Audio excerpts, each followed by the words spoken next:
Yeah.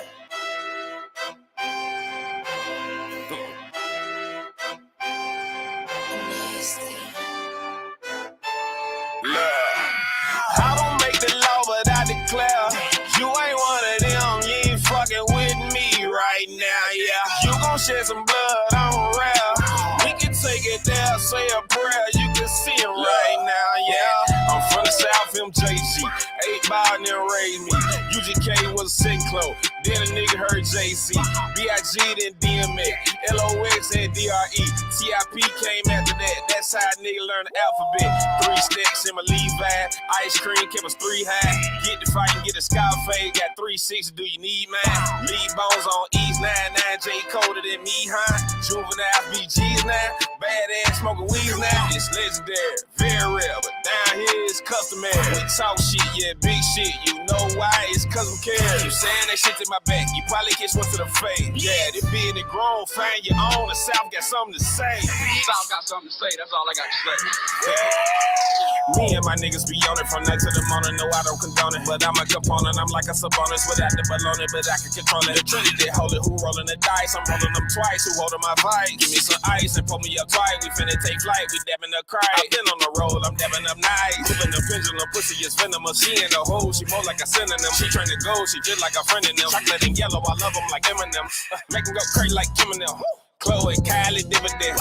Caitlyn feeling like Mini-Me, but not like I owe them some. Your older cousin is known for fucking my phone and buzzing. I know your hubby love my song. I'm so uncomfortable. You think I'm the shit? I know I'm something. You don't like a stomach, I'm all on the tummy. She can't find a bonnet, I can't find a comment. I'm gone like a comment, leave her like a promise. You know what? Fuck this shit. The South got something to say, that's all I got to say. Nice, they don't Everybody deserve this shit. Like this, on their seats, like damn. From there, it was a wrap. I'm back with the back of the strap. That was a cap. I'ma relapse. The chopper go fap, fap, fap. If I see you move, then I'ma come back. I follow my tracks, then I gon' lie on my facts.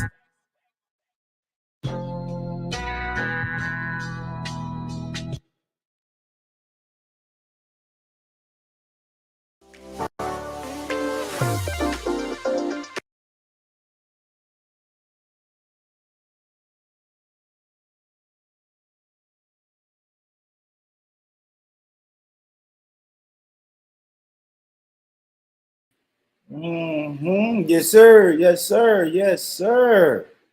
Family. What's good? What's good, people? What's good, people? Listen, man. Welcome to Rich Rhetoric. I am your host, Born Rich, man. We are in the building. Yes, we are in the building once again, man. Once again, as you come in, make sure you hit that like button, share button, subscribe, all of that, man. If you're not subscribed to the Born Rich Club podcast channel, get over there and subscribe. Family. Make sure you share. Matter of fact, I'm going to give you guys one moment to share. One more.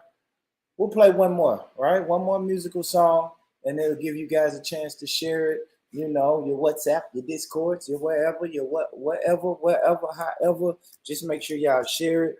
We'll play one more little intro song, and then, man, we back at it, man. We back at it. Got a good one. We got a good one for y'all, man. So, yeah, let's get it, man. Let's get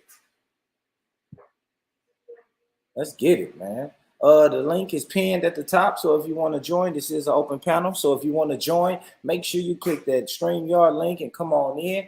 The door is wide open, man. Don't be scared and don't hesitate to jump in and chop it up with your boy. Good topics tonight, family. We got some good little topics tonight, man. So let's play this, man. Let's do it. Congratulations on that Claude Ray project too, I appreciate that, man. Shout out to F.U. Stan, man, my dog, bro. Absolutely, man. Shout out to Stan, that's my guy. But let me tell you what we're gonna do, man. That's right. Let's just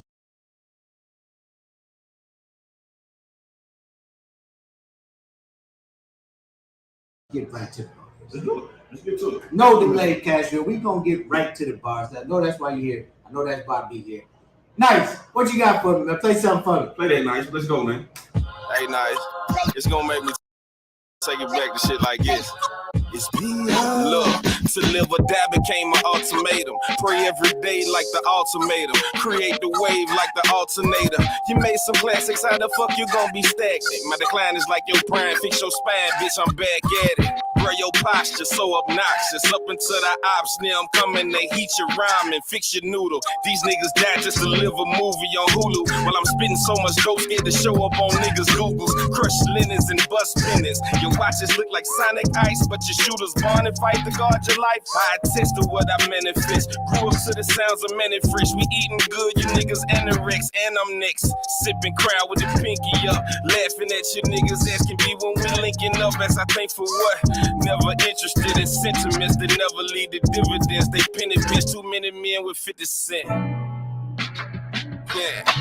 I'm grateful and benevolent, cocky, never arrogant. I'ma tell my story and never change the narrative. Honesty's imperative, I honestly ain't sparing them. I give your hold up business like it was inheritance. The visuals, they be candlelit, your visual is damaging. Guilty by association, watching you on camera with pictures steal your soul and them bitches steal your Christmases. Keep them flashes low and you keep your money limitless. I win and see the grimacing, lose and see you grinning, bitch. Running up these coins quick, we did it from the Genesis. Never trust your nemesis or women with no blemishes. They both don't really love themselves, they just too scared to mention it. Slavery or bravery, I gave the game they gave to me. Supporters few and far between your downfall, they pay to see. Pay for me, don't pray for me. Your prayers don't touch the ceiling fan. Numb to this shit is how I'm feeling, man.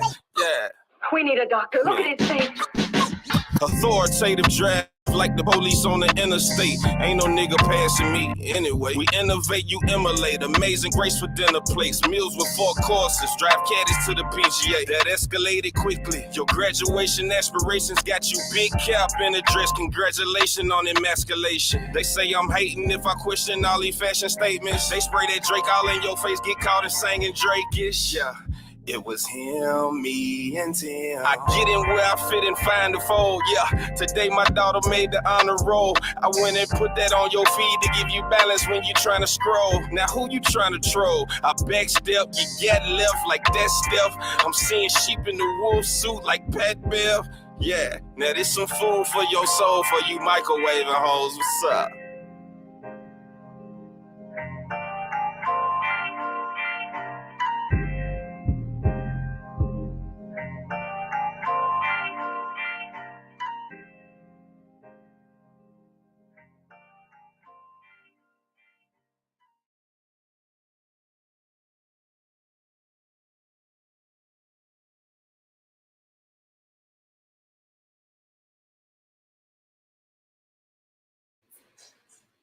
All right, let's get to it. All right, let's get to it. Let's get to it. Let's get to it, family. Let's get to it. Thank y'all for tapping in. Let's get to it. Let's get right into it, man. My brother Paylu is in the building early. What's up, Paylu? Yeah, earlier I came on. What's up? Hi, everybody. Well, I came on. Yeah. Before we start, I came on. Yeah, I seen this thing. I popped up. I got a notification, but got me first to the actual song because the funny thing about it, I don't use microwave. That's why I just had to jump on and say that because I actually don't use microwave. I ain't used microwave since I was in college. I just stopped using microwaves. I don't like using microwave. I just think that you won't get radiation and all the other stuff. So I don't never use microwave. So that's funny when they had a no microwave song because I really don't use microwaves. Yeah, I advise everybody. I slip up from time to time, Paylu, but I try my best not to. I will say that. I try my best not to use the microwave. I'm an oven guy if I need to warm up food. But yeah, man, before we get into it, man, first things is this sister. So this right here is Shanquella Robinson. I covered this story on my platform a few months ago. I think her and her friends, they were in Mexico. And she was with a group, a couple ladies, couple guys, and a couple people from the LGBTQ community. And it was a fight in a hotel room, if you guys remember. You guys may remember this. It was a fight in a hotel room, and this sister lost her life. She was into a fight with a member of the LGBTQ community in a hotel room, and this beautiful sister lost her life. So this week, the news came in that authorities in America, they're not going to press charges in her death. So I just want to make sure I give you guys an update, which I think is fucked up, right? Because I don't care where you are in the world. If we get into a fight and one person loses their life, then some sort of charges should be pressed. You know, some charges should be filed, and someone should be held accountable. You know, Yeah.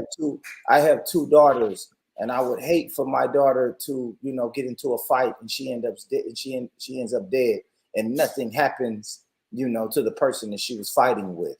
You know, we've seen people go to jail for less. Yeah. So yeah, I just thought this was crazy. What's up, IC3? How you doing, brother? Yeah, greetings. Big up panel, big up chat. Yeah. Yeah, so Big up IC3. What's up? What's up, Mr. IC3? Yeah. How you doing? Nice to see you. Yeah, I think this is Mr. unprecedented. Palou. Yeah, I think this is unprecedented in a sense. You know, I've really never heard of a situation where, you know, two people can be in a fight, one person lose their life, and, you know, nobody's going to jail. Nobody's even going to stand trial for this. You know, even if it's a manslaughter or something, we normally see charges brought up on the person, you know, who's the cause of another person's death. So I think this is unprecedented. I want the family to really send prayers up for this sister and her family, and I'm gonna monitor this. You know, monitor this. I may bring it back out at a later date once I get a few more details. But Yeah. I just think it's a sad case, man. That's a sad case when someone loses their life and no one's held accountable. You know, this is not a unsolved murder, or this is not a mystery or of any sorts. Like, it's video of two people fighting, and the person who's actually not trying to fight. I watched the video, and if y'all remember, I think I played the video on the platform. The sister is saying, "I don't want to fight you. I'm not going to fight you." How do you know it was an LGBT? That's what the story was. Yeah, that was the story that came out. It was a trans woman. Oh, so it was a man. Oh, Yes.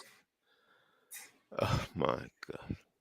Yes. So I guess I'll ask you, IC3, have you ever seen a case like this where two people is fighting, one person loses their life, and, you know, no one has to face trial on the murder? Never. At least something would have come up, or somebody would have been accused, and then they would look into further evidence to find out that this person was innocent or something. But something would have happened, some accusation, or somebody would be charged or something. Exactly. And that's what I think. But I did really. It sounds like political. Once you mention this LGBT, then it's obviously something more serious behind the whole thing. What do you mean? What do you mean, IC3? Some people may not know what you mean when you say that. Yeah, when you said she was fighting, and the fight had to be about the LGBT. Yes. Okay. So right. Are you saying they get special privileges or that's what it appears. That's what I suspect. Go. Yes. And so this case, this situation should, it's like a lynching, basically. It's a lynching. So basically, look, this LGBT have privileges, and if you go against them in the long run, it's not going to be good for you. We're going to win if you try to fight against us. The system is with us. A bit like back in the day, where if a black man was fighting, and who's the president now? And I'm asking this though: who's the administration now? Who's the current administration? Factor that in too. Yeah, I see what you're saying, Palou. Joe Biden is the current. Yeah, there you go. Yeah, that's the right. Current administration. Let's do this, right? Since we're gonna do it, and I'm gonna get to the topic, man. I got a lot on this. I am in Tennessee, so when I heard Tennessee, I thought, what? And I saw the guy with the afro. I thought, wait with it. This is all about Born Rich. It's about you. It's about the Born Rich channel. They're sending a message. It's all about you. Yeah, so I'm gonna break it down. I'm happy that I got IC3 on the panel, and I'm actually happy that Paylu is here today because I know Paylu. I don't really get too much into politics; it's not really my thing. But I know Paylu is very really involved. I know he leans right. If you have to go left, right, conservative, or whatever, I know Paylu leans right. Okay. I don't really know what IC3 stands is. I don't know if he leans right, leans left, or is he in politics at all. But yeah, we're definitely going to get into that. Just let me Okay. let's read a little. Let's read a little article of Sister Robinson and see why no charges was filed. Let's see what's going on with here. So I got an article. This is from ABC News. Here, let me share my screen. All right, what we got here.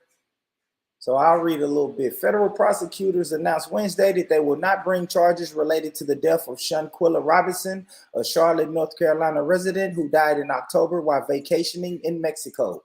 U.S. Attorneys Sandra J. Hairston and Dina J. King, who represent the Middle and Western Districts of North Carolina, wrote in a statement that in every case considered for federal prosecution, the government must prove beyond a reasonable doubt that a federal crime was committed.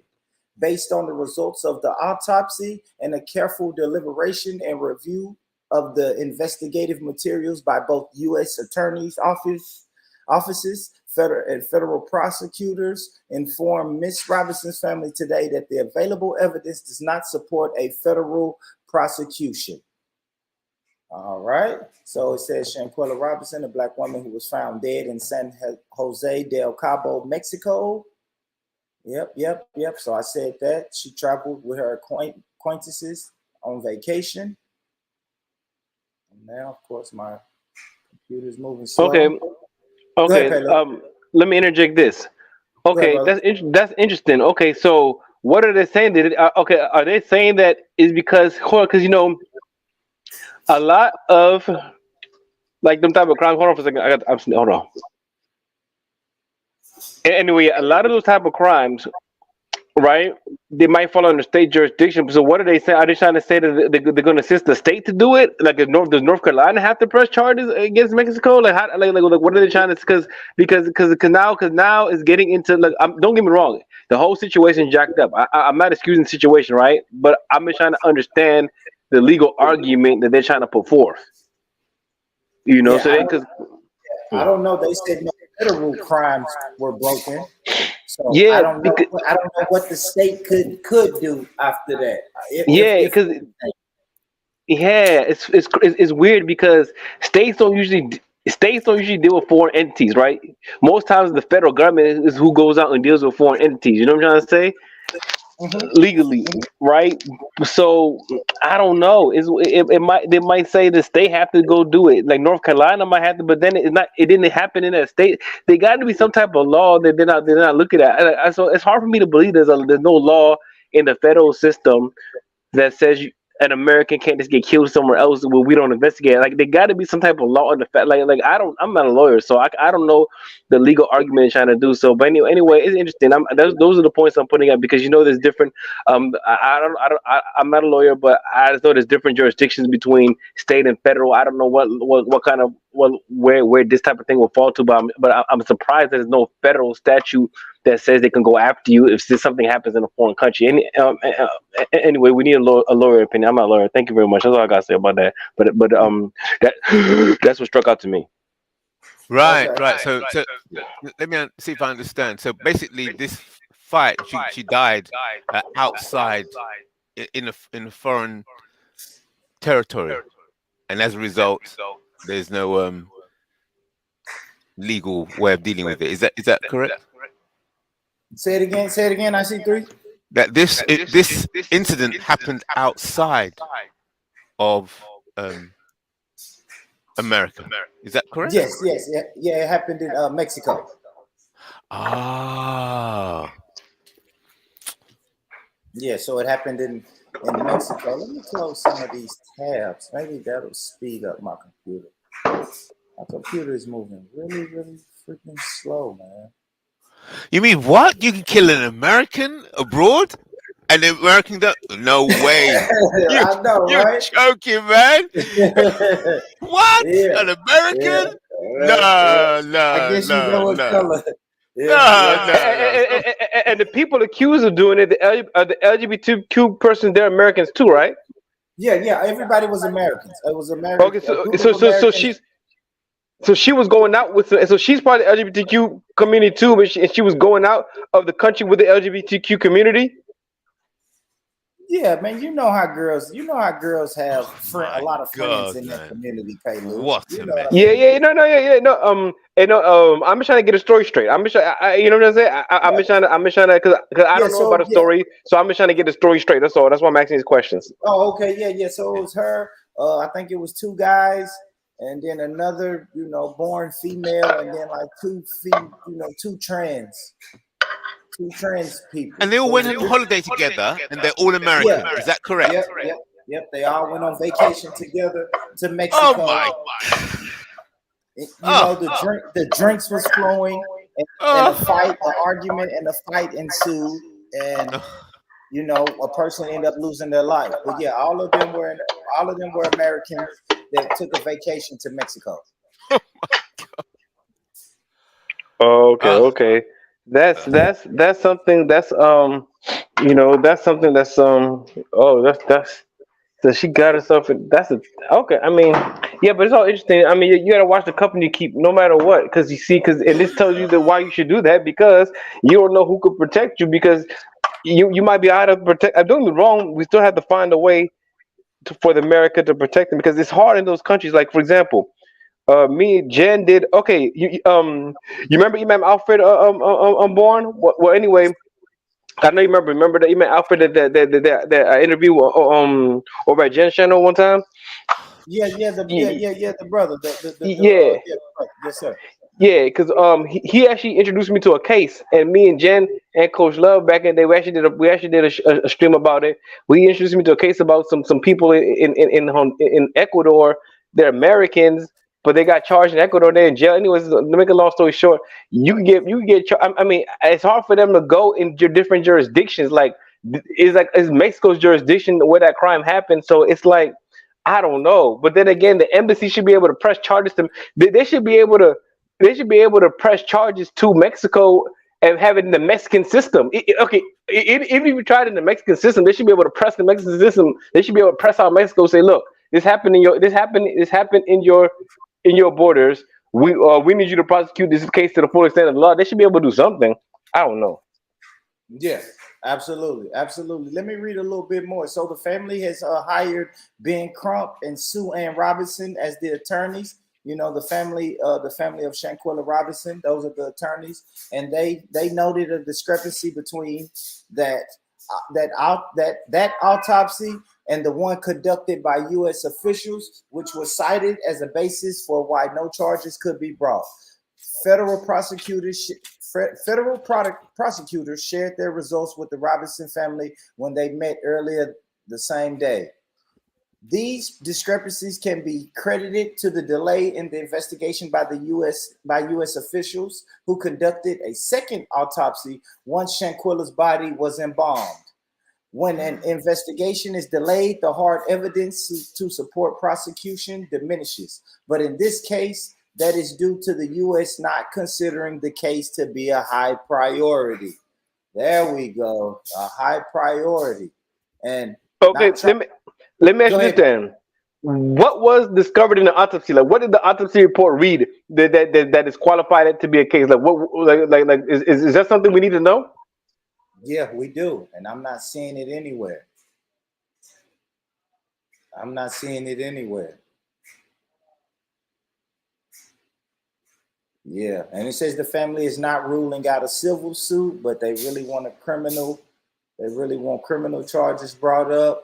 It's going to take more than the local FBI field office in Charlotte, with all due respect to all the work they do, said Sue Ann Robinson, which is one of the family's attorneys.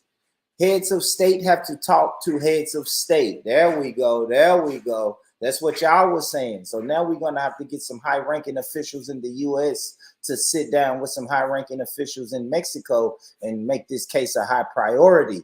in order for for some charges to really be brought up. Here we go. One more quote from the attorney. The message cannot be that U.S. citizens can go overseas and commit crimes against other U.S. citizens and come back and say that they're on base, that they're safe, that they're not going to be arrested. I agree with that.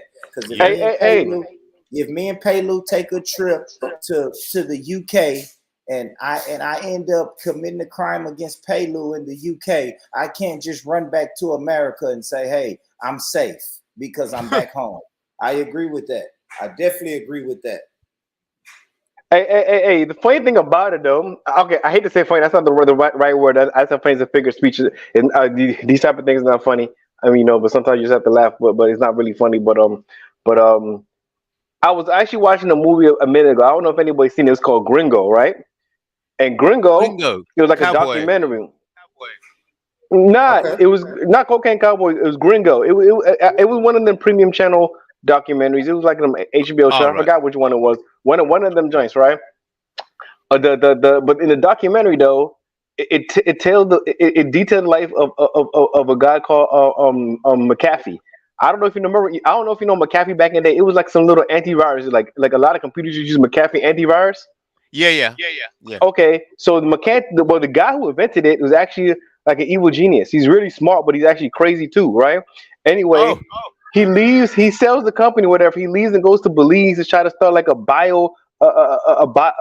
biomedicine firm, and he wants to do tropical jungle medicine. Anyway, he makes his coat in Belize. He starts having freak girls over, has all these little girlfriends, and does all this nasty stuff to them. He doesn't really even like really having real intercourse with them. He likes doing like other nasty fetishes, and he's a fetish guy. Anyway, to make a long story short, he became like a little like a mob boss in like a little fake me out mob boss in Belize, because he had money and he had his business thing, and he would hire out goons and stuff. So he had goons and all the stuff, and he actually supposedly got people killed, and he has charges for him in Belize. We just came back to America, and Belize can't do nothing about it because he's all in America, and he's supposed to and he killed the people in Belize. So yeah, it happens like that. A lot of these things happen. That's why you have to look at the treaties countries, because every country has a different extradition type of treaties. Everybody have a different thing. I mean, it gets tricky when you do an international thing. It gets tricky. I'm not a lawyer, so I can't tell you for a fact everything, but from my experience, it does get tricky with international crimes. It gets tricky like that. Yeah, that's right. Yeah, it's deep. Yeah, international law. Oh my God, yeah. But I guess I gotta ask this, man. It's the elephant in the room. I see three. If this was seven Caucasian people went to a foreign country, one Caucasian ended up dead, do you think charges would be filed? Paylu, IC3, talk to me. No, it's definitely. I mean, it'd be clean. When I say clean, everything's just like works like mechanic. Engineering, social engineering. Yeah. There's no. When it comes to white people, there's no. It's very rare there'll be anything without clarity. They'll find clarity. Even where there's no clarity, they'll find it. Okay, look. And the thing about it is, though, I'm gonna tell you the other thing that makes it hard is that they're both in America now, right? They're not even in Mexico no more, so they can't even. So they would have to arrest them in America, send them to Mexico, try them in a thing, or they could just try them in America using Mexican investigation. But it's like if they're in America now, they could just do. Yeah, it's so tricky because I know what you're saying, but at the same time, they have. Look, I don't know the law. It's easy for us to say, like it's easy for us to say race. That's the easy thing to say. I'm not saying it isn't fact, but there's no way to know unless you really know the law how tricky it is to get. Because there's always, don't get me wrong, there's always a lot of quirks and loopholes in the law. Like I told you, McCarthy, a white boy. I forgot who. I don't know if he killed a black guy or white. I forgot who he killed because he was having. I don't know, but anyway. It's like that though. I mean, whenever it's a foreign case, I'm gonna tell you the main problem is the outrage. It might okay. Look, they might have done it more if a white person did it. If the outrage was allowed for a white person, like for example, is it like I don't know like how big has this case gotten in America? It was real big, Caleb. It went viral, bro. I'm here in Tennessee, and I reported on. I did a live stream on it. So it went, Okay. it went viral. You know, it was all up and down my social media timelines, and yeah, we broke it.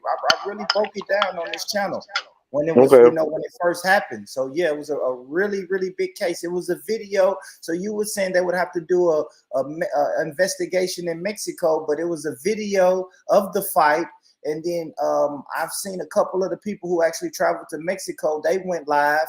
Her father had a live. You know, he spoke up about it. So yeah, it is some investigation. I want to know what that autopsy said, right? Because if we saw a fight on video, right, and then if the autopsy says blunt force trauma, then I don't really see the need for a big time investigation, Pelu, when we have the suspect on camera fighting. So like you said, it depends on what that autopsy said, and you have witnesses. Yeah. We have firsthand witnesses account. Like, I mean, the guy who like held on to her while she was taking her last breaths, he did a live, and he was talking about how Look at this. Go ahead. Yeah. So I just looked up on the internet here. Look, if an American citizen commits murder in Mexico, they can be charged and prosecuted for the crime by the Mexican authorities. The laws of Mexico would apply in such case, and the American citizen would be subject to the jurisdiction of the Mexican courts. Additionally, the United States has an extradition treaty with Mexico, which means that if the American citizen fled back to the US, they could be extradited to Mexico to face trial. It is important to note that laws regarding jurisdiction and extradition can be complex and vary depending on the specific circumstances of each case. It is always best to consult with the legal expert who is knowledgeable about both Mexican and American law to obtain accurate information and advice. I think that's what Mr. Pillow was saying. Yeah. That's what I was saying. Exactly what I was saying. That's what they have to do. But the other thing is that there might be another charge that they could bring them up on. But it all depends on what. Cause look, see, from what Born read, the big excuse in this whole thing is this autopsy thing, right? So we got to know what did our autopsy read, and what is their law pertaining about autopsies throwing cases out or making cases. You know what I'm trying to say? We got to know we got to know what they're trying to do with that autopsy, because that's where the problem comes in. Because we don't know. That's the X factor. What is up with the autopsy? That's the X factor. Because what are they trying to say? They're trying to say that she didn't die of blood force trauma. They're trying to say she died of alcohol. She died of something else. But what are they trying to say? Right. Yeah. That's what we don't know, what the autopsy says. So that's what we really have to do it. Like I said, man, I'll do a little bit more research, and we'll come and we'll talk about it again, man. Salute Buddha Bean, Krunos, God of Jacob. Salute to y'all guys in the chat. The link is pinned at the top. It's an open panel. If you guys want to jump in and join the conversation, the door is wide open for you. Hey, let's get to it, man. So tonight we're talking about Justin Jones and Justin Pearson. Yes, sir. These are two Tennessee lawmakers, and if you guys know the story, if you know the story, those guys, they were expelled from the House. You know, they were expelled from their positions. Was that last week? Last week, because we had a school shooting here in Nashville. So after that school shooting, it was a protest, a protest outside of one of the state capitol buildings, and some of the protesters were able to get in and sit in on one of the meetings of the House of Representatives, and so these guys are members. Those guys were inside that meeting, and during a break. So I heard this. They called a break during that meeting, and during that hold on. And during that break, during the break, the protesters was talking, and these brothers joined the protest in a sense. They were asking the protesters, "Hey, What can we do to help? And the protesters are talking about gun control and gun reform and things like that. So one of the reasons that they said these brothers were hold on, you know what? I'll say this. Well, hold on. Let me not leave this out. So it was two brothers.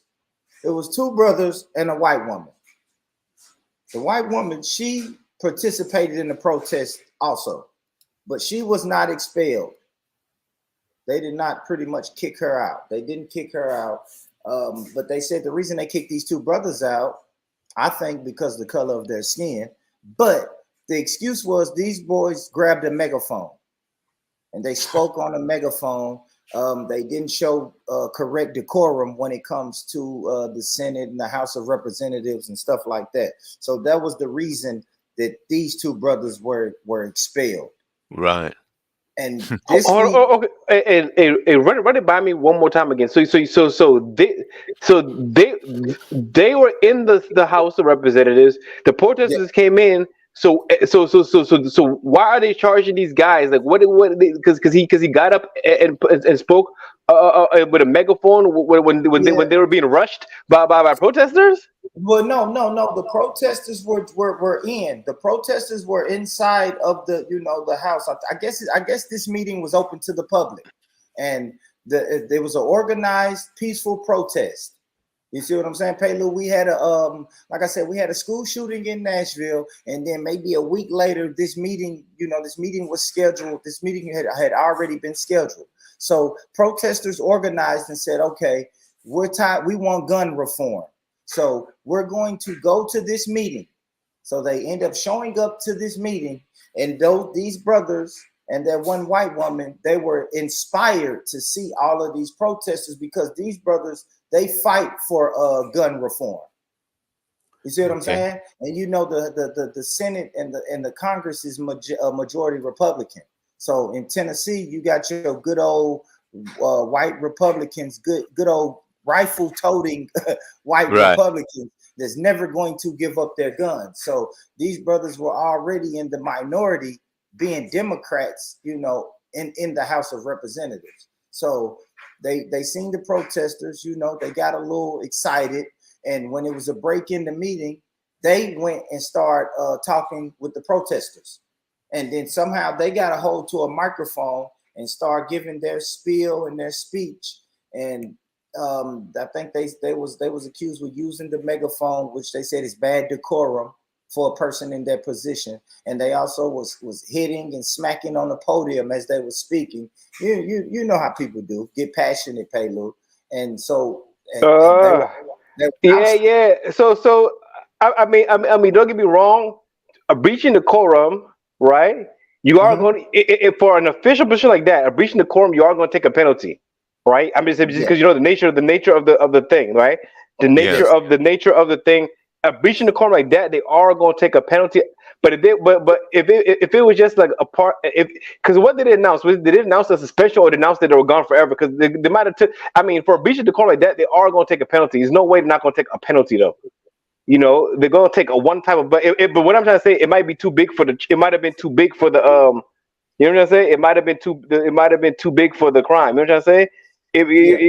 That's what I'm trying to say. They were going to get something for breaching the decorum like that, but it might have been too big. Like so when they announced it, they said they were gone forever, right? When they announced it. Well, yeah. They were expelled. I guess if I could really bring it back to now, so they were reinstated Monday. Yeah. So they weren't necessarily so they weren't suspended. They actually were fully expelled. Yeah. They were expelled, and then they they voted them out, right? So they had to have a vote. They got voted out. Okay, so they got charges. Yeah, they had a vote. Yeah, they had a vote to vote them out, and when they got voted out, you had some people like Joe Biden said that that was undemocratic for them to be voted out, and Go ahead. Yeah, Go ahead. yeah. That's kind of wrong. I mean, don't get me wrong. Okay, I'm saying they might have had too big. They should have got a penalty, but it could have been too big. But to say it's undemocratic to vote them out, that don't make sense. Because That doesn't make sense. yeah, it don't make sense. It don't make sense. Yeah, it just don't make sense. You know what I'm saying? It just don't make no sense. No, I think it might have been too harsh the penalty they got, but they would have got something. But Joe Biden's argument is it really don't make no sense though. Yeah, and they said, yeah. So Joe Biden said it was undemocratic. The mayor of Nashville, John Cooper, he said that expulsion vote was unprecedented.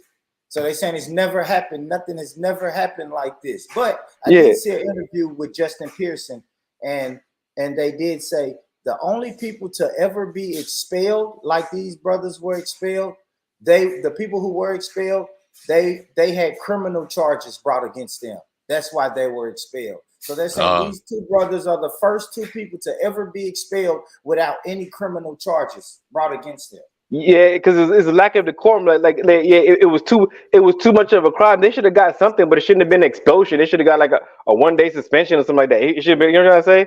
It's like a 1 day. That's the most they should have got, because expulsion is extreme. Yeah, they should got like a 1 day censure or something. I don't know. They could got something. You know what I'm saying? Like a 1 day. You know what I'm saying? Like a 1 day probation, or you know what I mean? Like something like that. Oh, 1 day you can't Black vote. Americans should know that you can't look. Come on, man. The history of what you Black Americans have gone through. It's like you must know that any slight misbehavior, they're gonna throw bricks. The whole system gonna come down on you.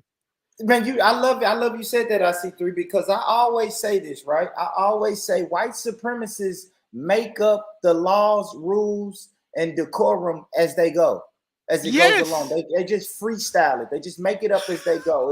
It's what Brother Tyreek calls, I'm white and I say so.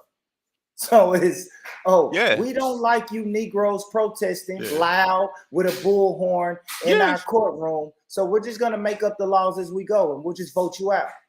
You know what I mean? Simple as that. That's from Neely Fuller. Tariq got that from Neely Fuller. That's what Neely Fuller says. Well, yeah, Neely Fuller. Yeah, of course. He regurgitates the stuff Neely Fuller said. But yeah. You just make it up as we go. Like if we want you guys out, then we'll make up something and just have you voted out. You know what I mean? So that's what happens in that case. And this one of my beefs with politics. I try not to get in my Black people's way when they're in politics, because I know politics, it just isn't my thing. But this is one of the reasons politics is not my thing, because they make the rules. They can change the rules at any given time. And I just think that's crazy. So we have a constitution, the Bill of Rights, laws, rules, regulations, and they can just ball that up, toss that in the trash, and write up a new rule whenever they feel like it. Exactly. That's my problem with politics. Yeah, and that's why I have to bring reparations into it. That's why it's the same principles that I'm applying to the issue of reparations. See, if we follow what you're saying, follow it right the way through to the issue of reparations, if they could do that because two Black people been speaking too loud or misbehaving, what do you think they're going to do when it comes to reparations? For real. For real. Yeah.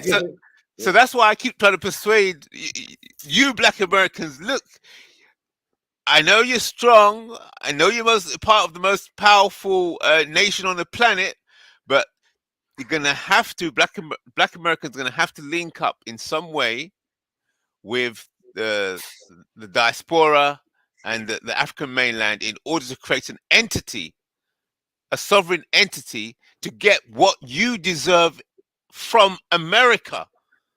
You're going to need outside help. I mean, I sort of agree with that, though. I sort of agree. I mean, I know. I think it would give a lot of leverage, though. It would give a lot of leverage. I don't know if it absolutely needed, but it would give a lot of leverage.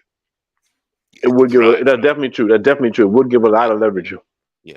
So whatever power you Black Americans have in America, with external assistance, it will only amplify the power you have already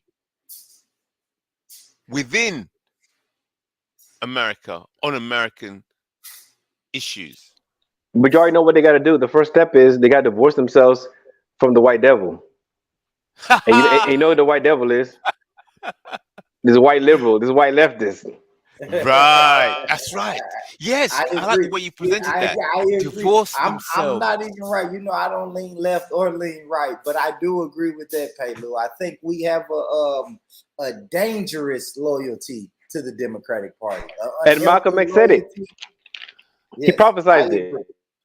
I do agree with that. Like I said, I don't get caught up with the left wing, right wing, same bird shit. But I do agree with that. We do have an unhealthy loyalty with the Democratic Party. We got new people. Black Peace, Robbie. What's up, fellas? Hey, what Oh, up, man? What good. up with you, all Yeah. right? Good evening. Yeah, Good yes, evening. sir. Yes, sir. What's up, Greetings. Robbie? You good? Yeah, I said good evening. Good evening. How y'all doing? Doing well, brother. I know Black Peace, you are in Tennessee, located in Tennessee, where all this shenanigans was happening. Yeah, What's for your sure. thoughts on these two brothers and all the shenanigans that happened, bro? Yeah, bunch of political theater. That's all. Some bullshit. That's it. Nothing more, nothing less, man. You see this shit a mile away. Mm-hmm. Yeah, You as know soon what as I'm I saw saying? that guy with that afro, I thought the movie Undercover Brother. Yep, that's exactly who he is. You call him the undercover brother. I got Have some you Yeah, seen that videos we movie? go check out. I got some and even videos we go check out, bro. and Like, even the yeah. other dude that's pretending to be black, that's an Asian. That nigga. Yeah, I Yeah, noticed. Maybe he looks mixed. yeah. He mixed with Asian and Asian. You're right. And I think a lot of black people is kind of taking that stance that Black Peace is taking because they were saying, people went back into his Twitter and went back into his catalog, and he's supposed to be half black and half Asian, but they saying a lot of his talking points he never really has pro-black talking points. You know, he spoke up for Asian hate, but we never see him speak up for black issues or black agenda. He never has Oh, been. Because he Oh, don't okay. have to. He don't have to. I can see I don't need to say much because everybody's pretty much covering the same points that I observe.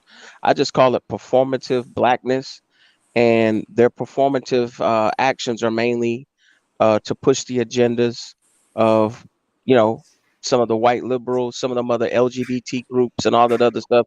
They're really just using uh, the media to try to give these guys street cred, but it's not going to work because everybody notices how outlandish it looks. Like I actually feel insulted that they would think that by cosplaying like this, that's what black people are looking for. Like black people are still looking for cue cards from the 70s. You know what I'm saying? right, For it to be real. It's like, nah, man, like we're not even you don't even see brothers with naturals like that no more, with afros like that, really. right. That's right. That's Yeah, what I he's was leaning thinking. into it. He's leaning into it. He is. He's leaning into it, man. You know, he is. I will admit that he's leaning into this blackity black Yeah, persona. and then if you just look up, if you just pay attention to all the motherfuckers who've been around him in the last couple of weeks, just look at the pictures, man. When they came here and when they went back down to Memphis, look who was all around them motherfuckers, man. Just think about who was with them. You can see them, man. They got pictures. Al Sharpton, Tamika Mallory, all the weird ass motherfuckers. Them, all of them were down there, man. They was up here too. So come on, man. Who think about who Tamika Mallory is and why would she come stand by one of these weird ass niggas, man? What that tell you? So, what do you think of this? Let me ask the panel this. Standing back, looking back at this. Okay. They set up COINTELPRO to deal with the Black Panthers. Okay. So I'm thinking from the government level. So what they do, they'll create a recipe for dealing with particular types of threat or dangers. Yeah. So they'll say, okay, bring out the code. What do we do in this kind of situation? Yeah. So they have presets. The government has preset codes of how to deal with potential threats or situations. Yeah. That's where you have fire service, police service, and so on. And right. So I heard that COINTELPRO is still operational.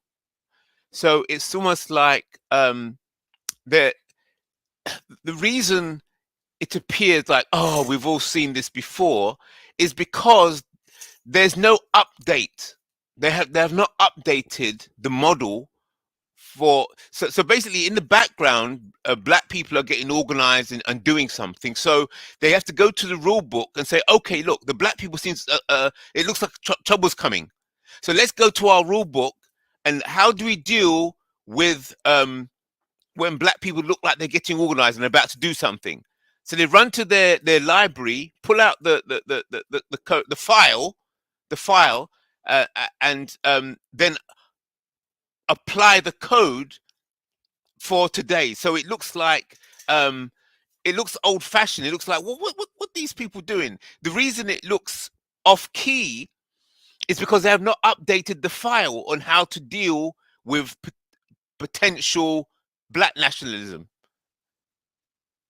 Does that make sense what I'm saying? Yeah, I agree with you. Oh, hold on. Man. Yeah, the shit. You ain't lying. I said half. Oh Yeah, my not, gosh, man. what's going on? My bad, man. My bad. My computer's moving so slow. I was on mute trying to unmute. But yes, I see through. It makes a lot of sense. It makes a lot of sense. And in a lot of ways, I'm disappointed in black people for keep falling for it. That's why I always say we need new blood. We need new blood in this community, man, because we keep falling for it. We keep falling for the same old tricks. They can go back to the same old tricks and say it's the same tricks that worked in the 60s. And yes. It's still working. Hey, and Neely Fuller said it. It's a code. Yeah, Neely it's still Fuller working.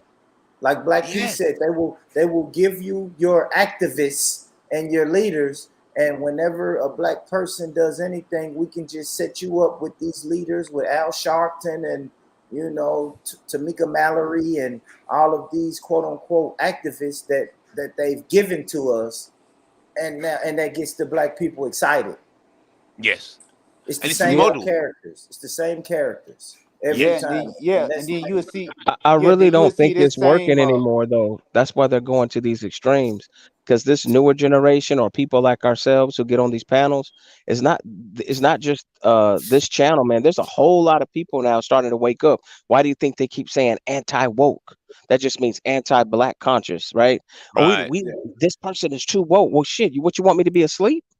I'm not trying to be asleep so you can, you know what I'm saying? So you can fondle me and take all my money and meanwhile America keeps getting divvied up.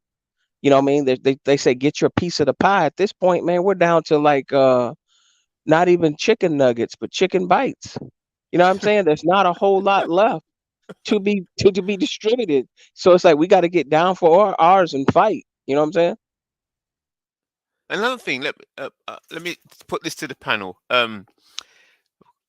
Because as we said earlier, it appears that I think Philip was saying that the black Americans are traditionally linked to the white liberal. That's the model, and then seems that's the traditional model that keeps the black American in place. And they always bring up a new liberal helper to come in, and it always it works. That's part of the code.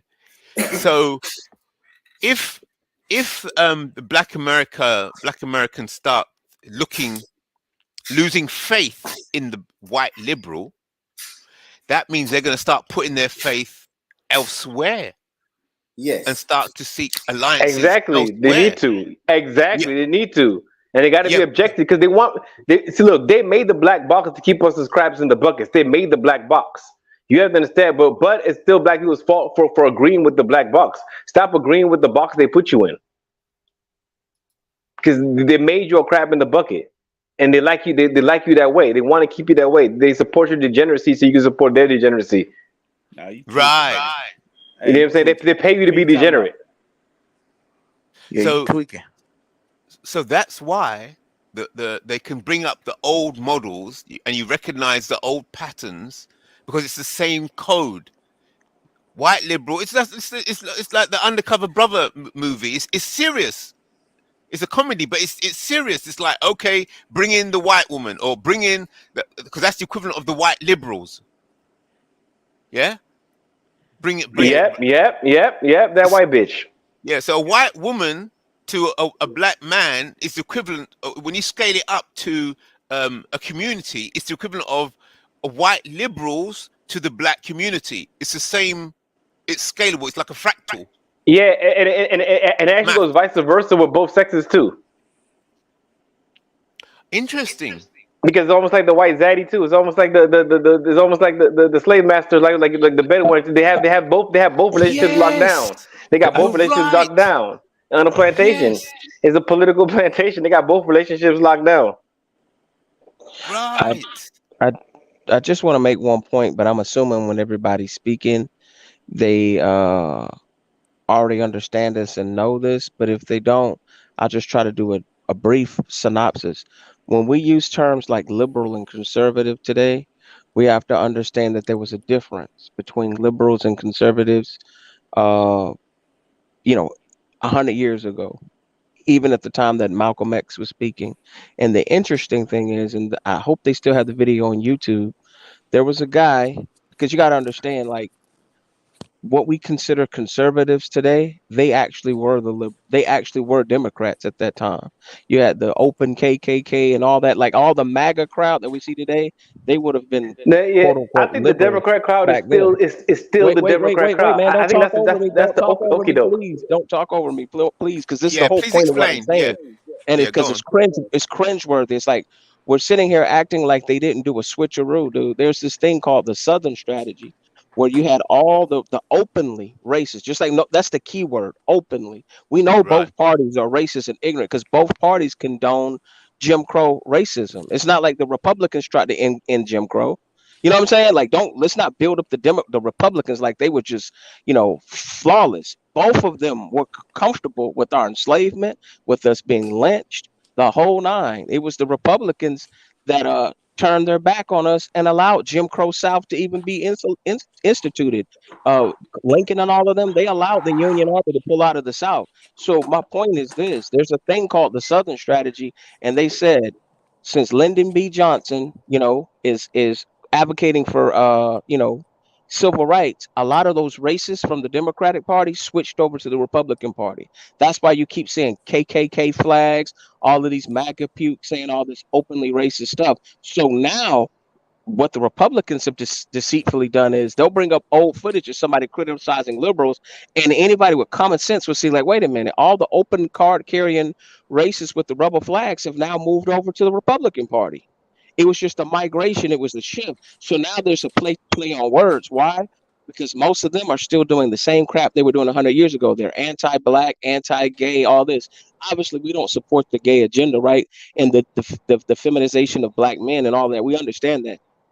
But when they're using these terms, right, those same people trying to now put the fault at liberals, we have to understand that we're talking about two different parties. It's the same jokers, the same MAGA pukes right now that their grandfathers were in the Democratic Party. Now they're in the Republican Party, and they're both openly racist with the same talking points.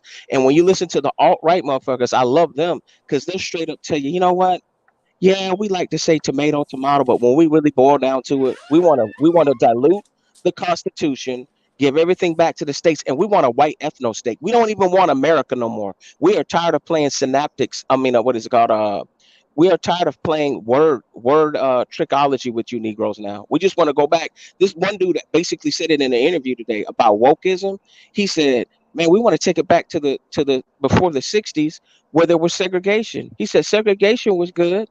Black people were happy. You see what I'm saying? This is what happens when we start talking all this liberal bashing and we sit here and stop paying attention to what's going on with the quote unquote alt-right in the Republican Party. Because this joker just finished in 2023 talking about bringing back segregation. And that's coming on from the Republican end. That's how bold they are.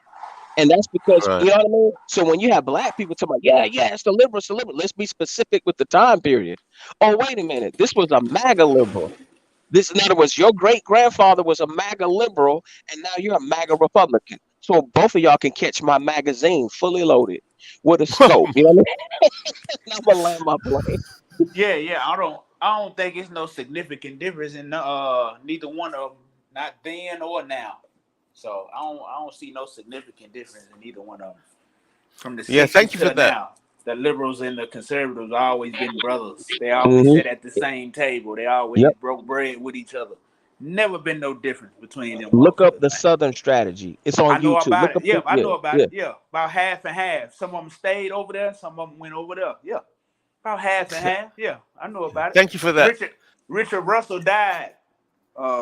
No, the segregationists that filibustered the Civil Rights Act that Joe Biden worked up under. That nigga died a Democrat. You see what I'm saying? So some of them stayed over there too. Some of them went over there. So it ain't no difference, man. Fuck both of them. They wasn't never made for me and you no way. So fuck them both. And you know what my litmus test is when I deal with either side? I say, unless you are actively outspoken and actively pursuing the dismantlement of the system of racism and white supremacy, then you're not an ally of black people. I don't care That's how many right. talking But points you have. you can't do Yeah. that. You can't do that. Signing up for his job though.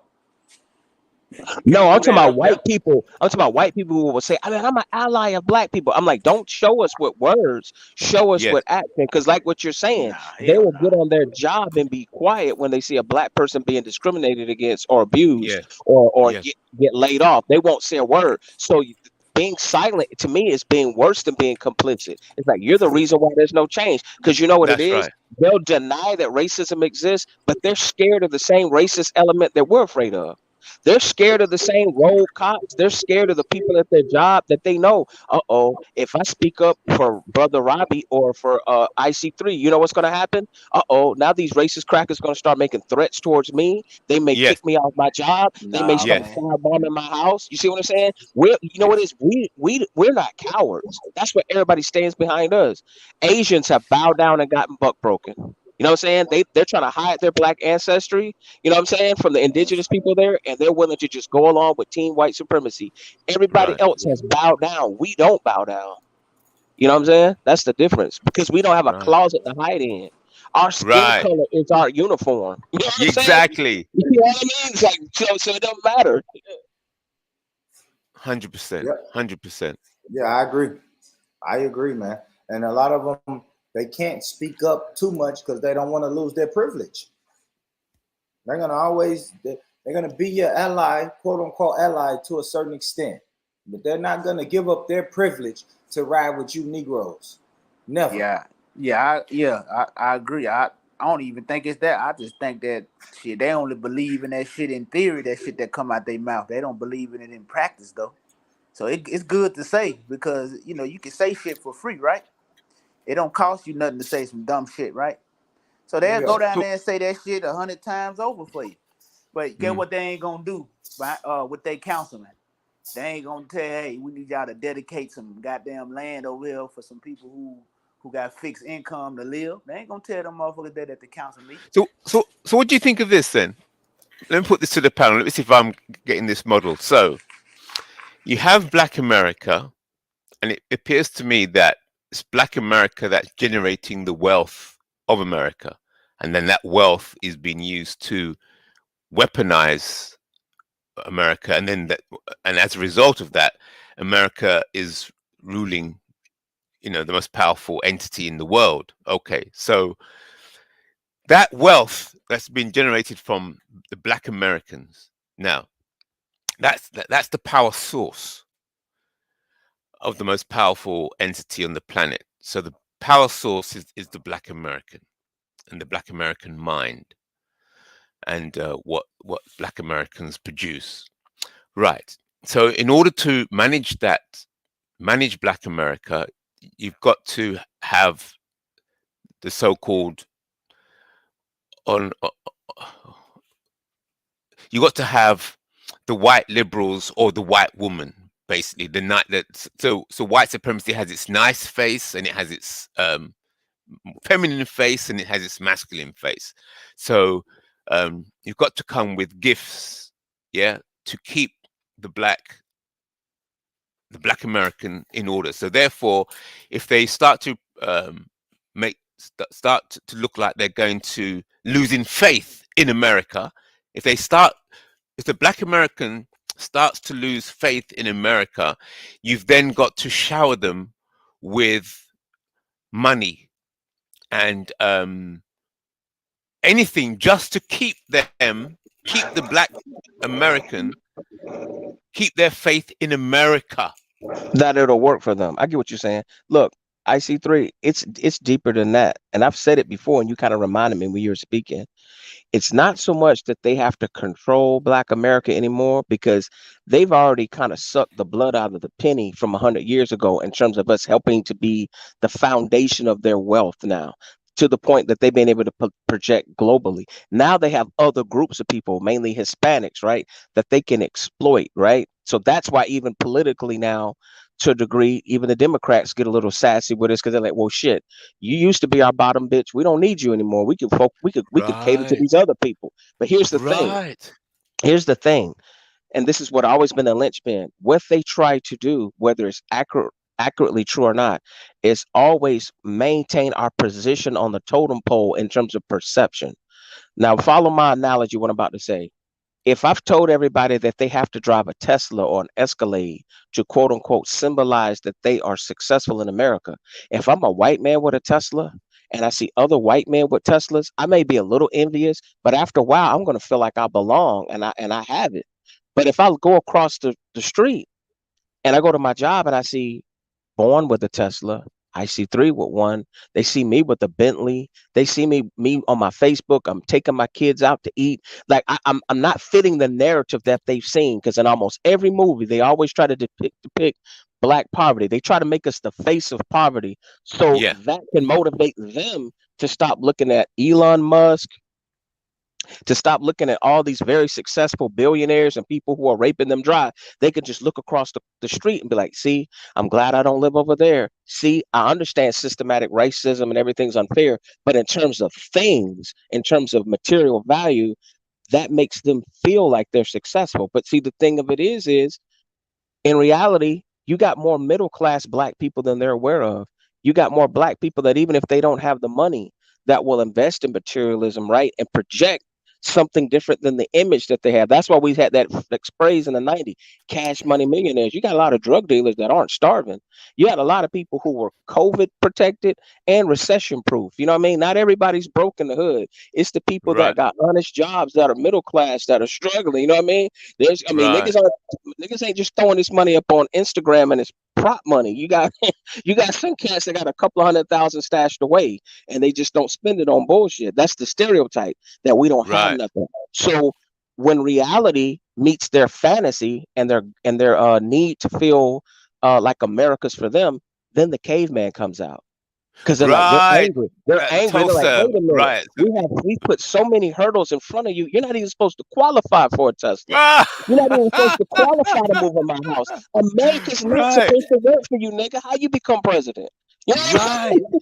So they get Yes. angry because they Right. want the rest of the world, when foreigners come here, hey, just don't hang around Black Americans. They're poor, they're uneducated, they're this, they're that, and the third. And then you can go in any major city in America and you can see a Black middle class, or you can see Black people doing okay, better than what Right. they project on movies, right? So that's the whole thing, is to try to always control the narrative that we're struggling, that we're uncivilized, that we're unorganized. And then, like you say, you finish it, you put the sprinkling on top of your ice cream by having performative Blackness with these cones that they cultivate and they find and they put in these political arenas, and they make them be the mouthpiece again to control the perception of white people. So controlling the perception of Black people is one thing.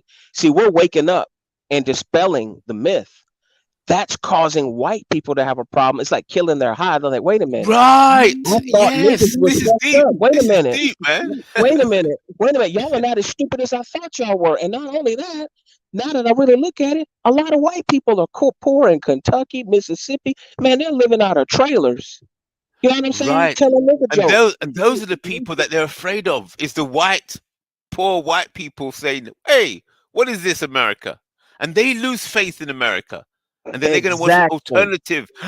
Jeez, I can So you understand got to now. make Black people look poor for them to have Yes. faith that America's working because wink, wink, racism is still working in their favor. Even though they want to, but let's Right. just deny it. Let's deny it. Racism doesn't Yes. exist, wink, wink, but we still know that these niggas are going to be disenfranchised. Or you can be a white boy, uneducated, get on the police force, make $100,000 a year, and all you do is put a billy club up to black bodies to get your dopamine fixed. But you're never going to have generational wealth. Think about it. Like I told them, you've had a 200-year head start and you're still in the middle class. We had one hand tied behind our back, and some of us have become business owners, entrepreneurs, Right. innovators, right? Yes. We've never had any advantages. We don't expect to have advantages. Vice versa. We would that's why we were surprised when we got the stimulus. We're like, what? Jesus' return. You know what I'm saying? We don't get nothing for free. What are you talking about? You got more white people on welfare. You got more white people taking advantage of these programs. What happened to the white boy in Kentucky the other day? He lost his job. What did he do? He went up there and shot all his bosses. Right. Because This is when they feel serious. like they're losing power, then that's what we got to be concerned about. Because the age-old adage has been, when American capitalism have hiccups, black people are the scapegoat. So what has happened? Yes. You had a lynching happen in Mississippi where the brother was found with his head chopped off, and he warned his mother or whatever. And then they claimed that he died of natural causes, that the animals ripped his body apart, but they can't explain in the autopsy how he had teeth knocked out and his decomposed penis was in his mouth. Dude, that was a Oh, lynching. Jesus. You see what I'm trying to say? But Uh, you had a kangaroo court there. You got the sheriff and all them being complicit. What did, like I told you, the MAGA guy said today? He said, "Oh, because we want to take it back to." He didn't say Jim Crow, but he said, "I think segregation was a good thing." They want to right. take it back to the days where our Mm. ancestors were, I think, afraid and we just held our head down. But no, it's never going to work. The genie's out of the bottle because our I think our people now more than ever are more awake. We're about as awake as we were when we first came off them slave ships. Okay. So okay. Hold it there. Hold it there. Hold it there. Listening to what you just said there, the way you broke it down, that is like amazing. So let me think about this. Look, let me put this to you then. Based on what you just said,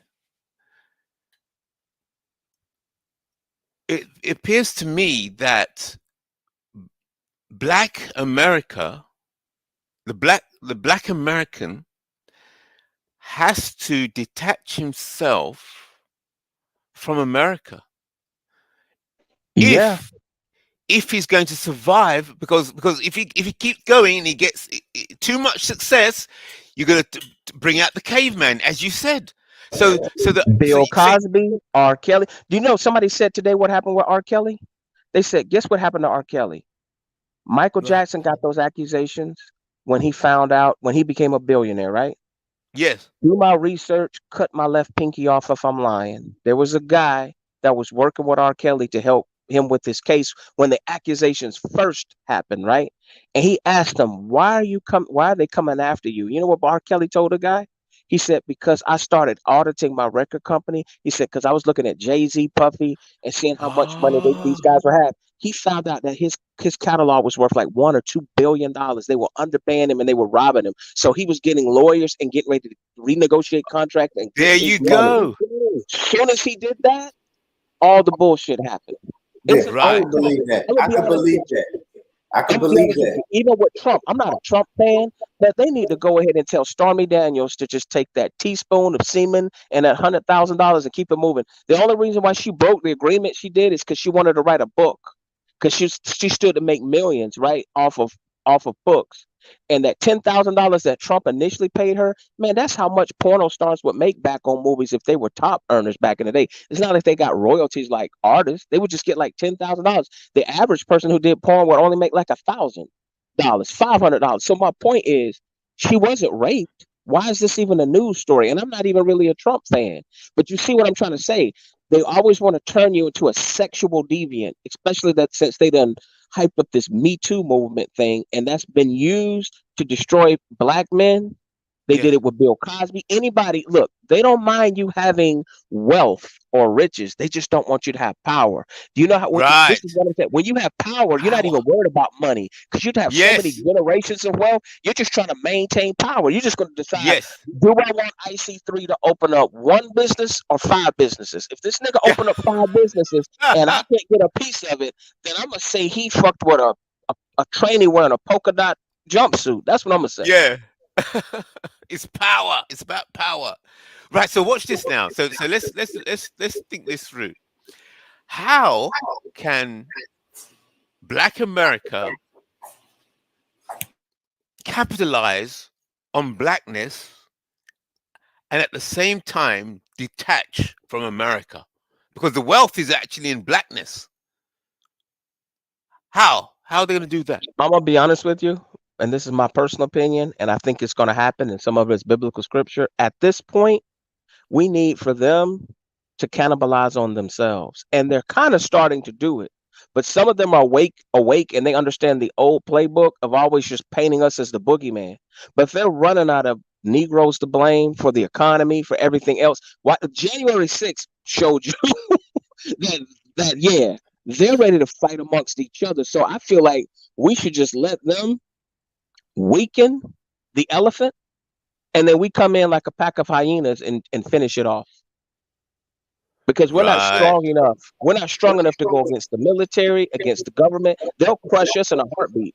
But they Right. can't get mad at me if you weaken yourself, and then I finish you off and Okay. make So watch have this. a power play. Okay.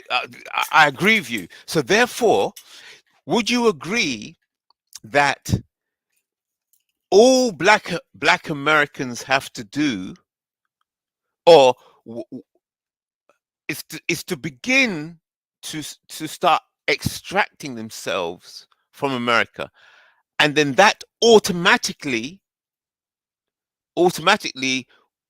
causes them to fight amongst themselves over what America actually is and who will control So when you what's say left of extract, America.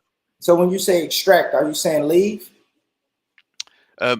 When I Okay. say Build when I say communities, like build up communities and an economic base within ourselves. Like we yes, have that's right. Rosewood all over. Yeah, and you know what? And that's what we're starting to do, because what's happening is what they're calling woke movement is actually black love starting to expand. You're having more people Right. not That's only the point I'm understand about making. their community and have knowledge of self, and we see the need now. Like now we're starting to see we don't have allies.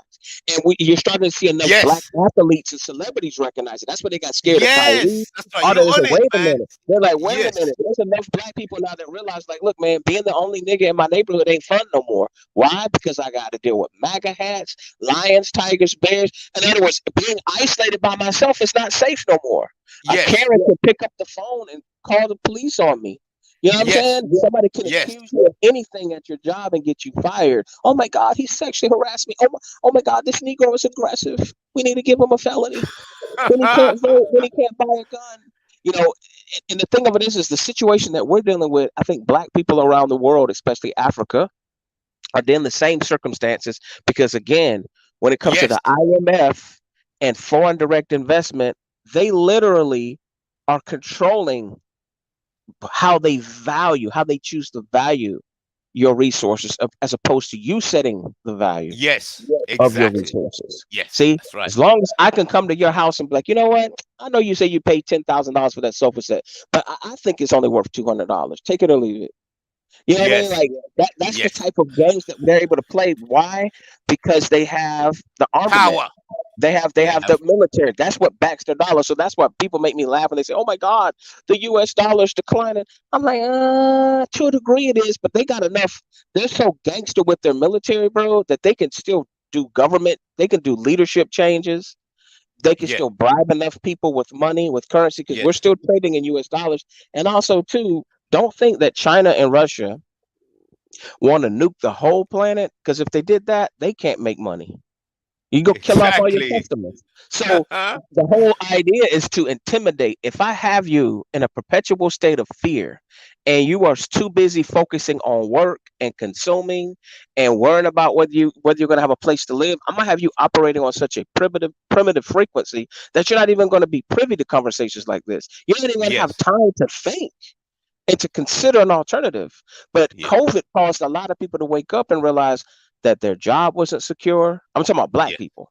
Their Yeah. job wasn't secure. Police brutality, they made it so obvious that none of us were safe. So that's why now it's easy for me to spot a coon. After George Floyd's summer and January 6th, when I just listen to some people talk, I'll be like, when there's some people acting like they're willing to give white people a pass and that racism doesn't exist, I'll be like, okay, nigga, I'm not going to shed a tear. You know what I mean? If they choose to lynch you or you get caught up in a scandal because you already made it perfectly clear that you're in denial. You know what I mean? Yes. It's like having stage 4 cancer and you're still gonna smoke cigarettes and be like, you know what? All I gotta do is just drink celery water and pray to Jesus. It's gonna be okay. I don't need to make changes. It's like, nah, you're getting the information because you do need to make changes. And for those of us that are willing to make changes and willing to circulate our dollars not only in our own communities but globally, that's gonna be a good thing. We just can't Yeah. live in fear. Once we get past the fear of dying, then we're not concerned about their military strength or their spy networks. Like even right now, the algorithm is extrapolating every word we say, the wavelengths. There's closed That's right. captions somewhere in a computer. Like so, That's people right. make me laugh when they say, "Man, we got to do everything in private." There's nothing secret or private anymore. Exactly. But even with all of that overreach and outreach and all of that, they Yes. focus on us. But who's the one shooting up the schools? Middle class, privileged white people. Who's the Yes. one talking about Yeah. they want to tear the government down? It's their own folks. You know why? Yes. Because they finally feel like Negroes in the sense that in their mind, they feel powerless. They finally realize, I don't care how much I bust my ass, I'm never going to be the top 1% or 2%. And those are the people who control the lawmakers and the politicians. So do you really have power, white boy? You just have white privilege. And guess what? White privilege is starting to be expired. Why? Because the people in power are greedy. They no Yeah. And longer they're they no moving. They're longer need moving white east. people. And they're Yeah. moving east. Yeah. So America's basically a toilet. America's going to be a place where it's a consumer nation where people are going to own nothing, be happy, and everybody can sell their products here. Maybe they'll go to Asia to I like the find way gold. that you've your outlook, your summary of the whole geopolitical map. Yeah, you've got it. You've got it. You've got the good picture. You've got the good picture. So therefore, it's Black America has to continue. We got to accelerate the detachment from blackness from America, because blackness is the But source see, of that's kind of power. the game. That's kind of the game. See, they've already detached us. That's why there's redlining. That's why there's all this stuff where they keep all of us in the same community for the most part. They've already look. We still have segregation. They just do it in other ways. What we have to do is to be honest with you, all we have to do is continue doing what we're doing. That's why they're panicking. They're like, wait a minute. They're waking up. It's our fault. We've already basically consolidated everybody into these urban centers and where they live. And like I said, you already have middle class black people there. What we have to do, the last thing we need to do is just stop trading with certain people. Especially like we need to start enacting economic sanctions on certain people and certain groups that operate in our community. We're already Right. public enemy number one. We're public That's enemy number one no matter what we do, right? But what I'm trying to tell you is even when we do the work, don't believe the hype. That's why they say the revolution will not be televised. Do you think they're going to put anything positive that black people are doing on the news? I say yes. don't believe the cap and come see it for yourself and also be a Okay. spokesperson for life. Hold up point there. Hold up point there. Very. That's wonderful. I like the way you dropped in the word sanctions. Oh man, that is where the real power is wielded, because America itself says, what do they say? Look, we're going to sanction you. That's the first move. We're going to sanction you because we don't like what you're doing. Yeah. So that word sanctions is actually more powerful than the gun, actually, because that starts dealing with the mind and values, because it's those who have control of the mind and the values and the narrative. They're the ones who decide where the guns are pointed and when the trigger is pulled. I see three. If we just started saving more money, the price of a lot of goods and services would go down. I'll give you a good example. Maybe I shouldn't be drinking Coca-Cola, right? But I could tell you right now that a 12 pack of Coca-Cola a couple of years ago used to be like $3.98, almost $4. That same 12 pack now is almost $9. It's not, they used to use the excuse, oh, it's because of the gas. Oh, it's because of COVID. Oh, it's because of the cargo ships. No, it's because they just decided to experiment during the middle of a crisis to see how much we were willing to pay. And because Right. people are still willing to pay that much, they're like, man, hell no, we ain't about to lower prices. So my point is, the minute you stop spending money, they have to lower interest rates to encourage spending. And if you fix up your credit, then it's opportunities for investment. But I also just understand, without having unrealistic expectations, look, until their power weakens, and it's not our fault, some of them have had a head start, bro, where we got Arabs that basically own our whole neighborhoods because they don't bought up all the land. Or you got white families. You got people who don't even live in our community that own deeds to buildings and city blocks and so forth. So a young man who's growing up today that's in his 20s or 30s that wants to, buy some of that land, if we don't migrate to a different area, we just have to understand that certain things are not going to change until they lose power. And with some of the reckless spending that our government has been doing, and some of the reckless investments that some of these guys have been doing, I think there are going to be opportunities that are going to present themselves where we're going to start to be able to buy back our communities because they're going to have to start Right. letting assets go. You got Yes. whole corporations, man, that are buying subdivisions, not even giving people a chance to become first home buyers. Why? Because they had the extra cash after Trump gave them that extra 30%.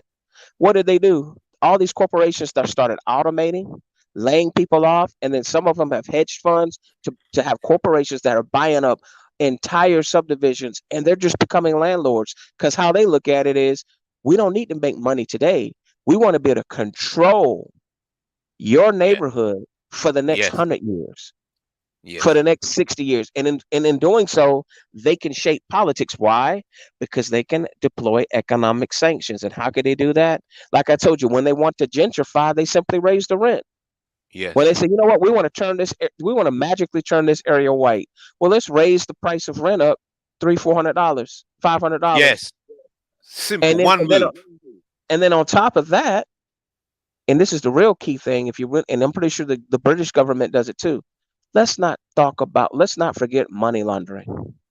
Bro, some of these businesses, some of these entities that they have, bro, the reason they charge these enormous costs for things is because people are cleaning up drug money, prostitution, all kind of stuff. If you start following the money, it's going to go right back to the government. And there's certain things that they allow.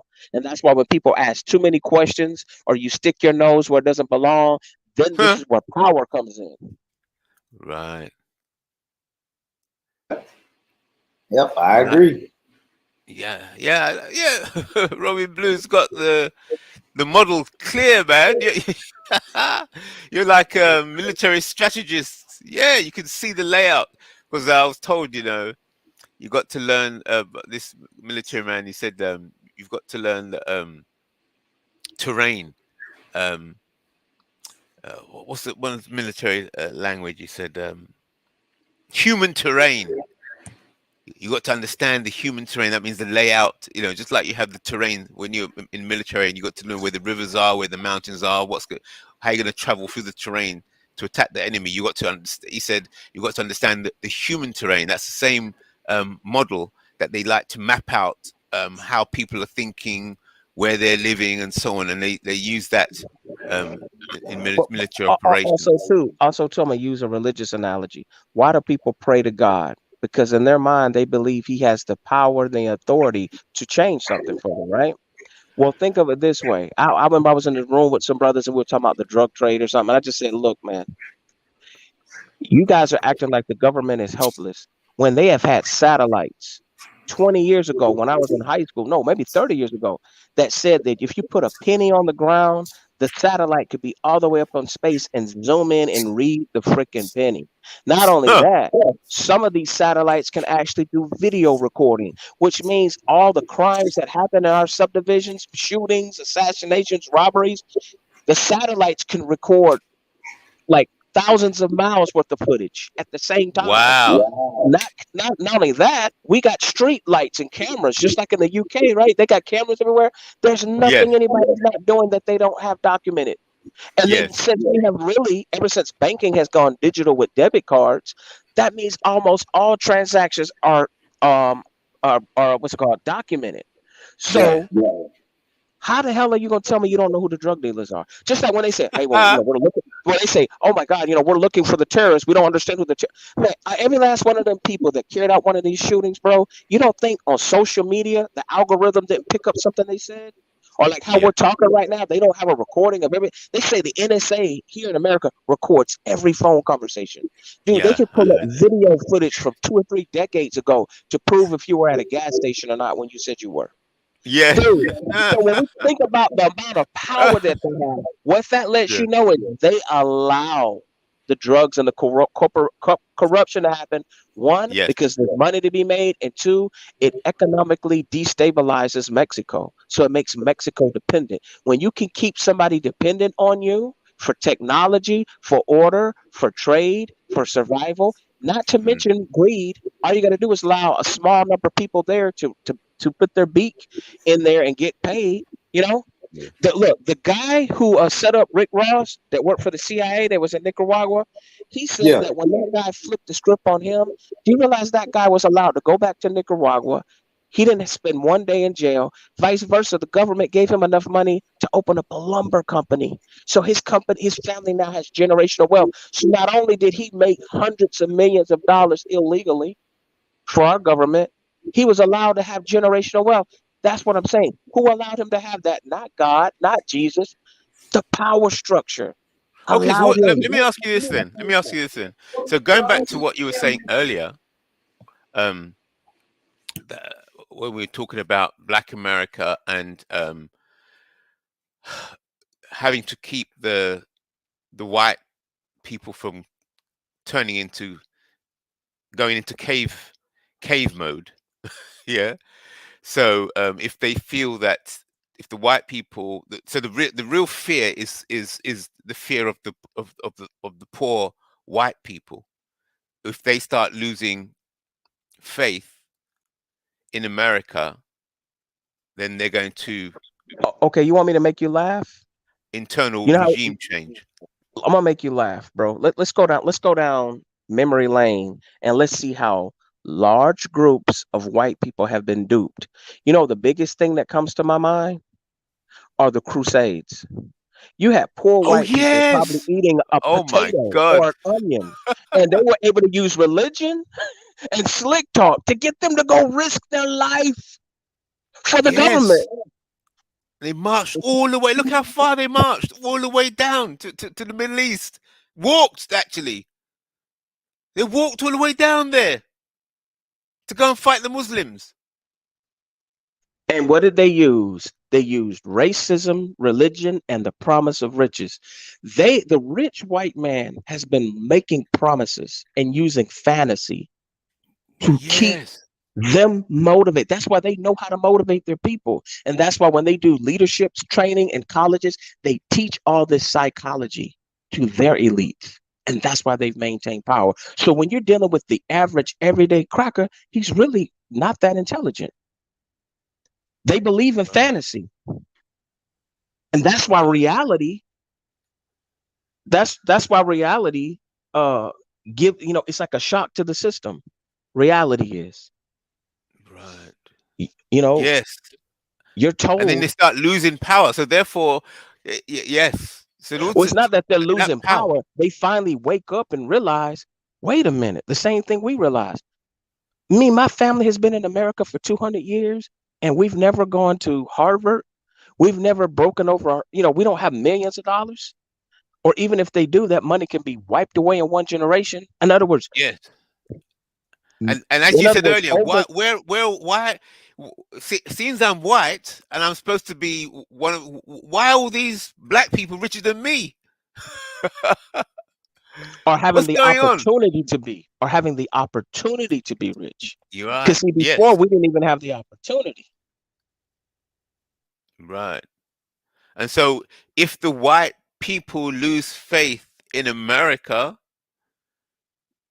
You the have a civil concept of war. That's America. what happened. That's what happened. Yes, the Look, Civil okay, War. That's okay, right. okay. I'm gonna take you back, and then we're talking about students of history. When white people stopped losing faith in the Roman Empire, what happened? It split in half.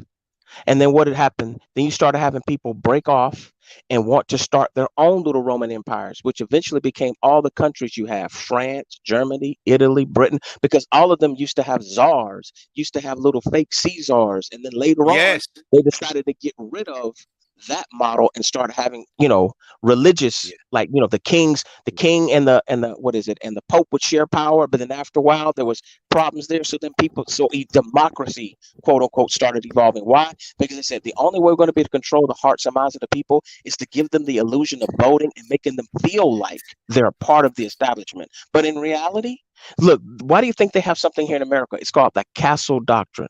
Why? Because people used to always envy the king and his luxury and his power, right? So here Mhm. they give you the illusion of feeling like a king. You're able to go to the store and buy a king size bed, and your house is your castle. But guess what? If you don't pay your property tax, the government can come take your house. You really don't own it. You're not a king. They just decided to Right. make everybody feel like one, because by this time they already got everybody, man. They control all the gold. They have all the wealth. They have all the land. If you're a taxpayer and you vote, you already participate in the system. You've been brainwashed. Okay, so watch this then. Watch this. Watch this then. So here's the challenge. How can the black American or black people, no, I won't say black American, I'm going to say black people in America. I'm going to stop using the term black American. How can black people in America extract themselves from America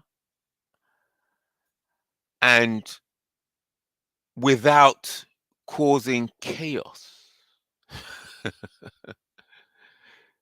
You see, I, because I see, think so hold it, hold it. So let me say this. So it's almost like saying, listen. You don't want, if black people extract,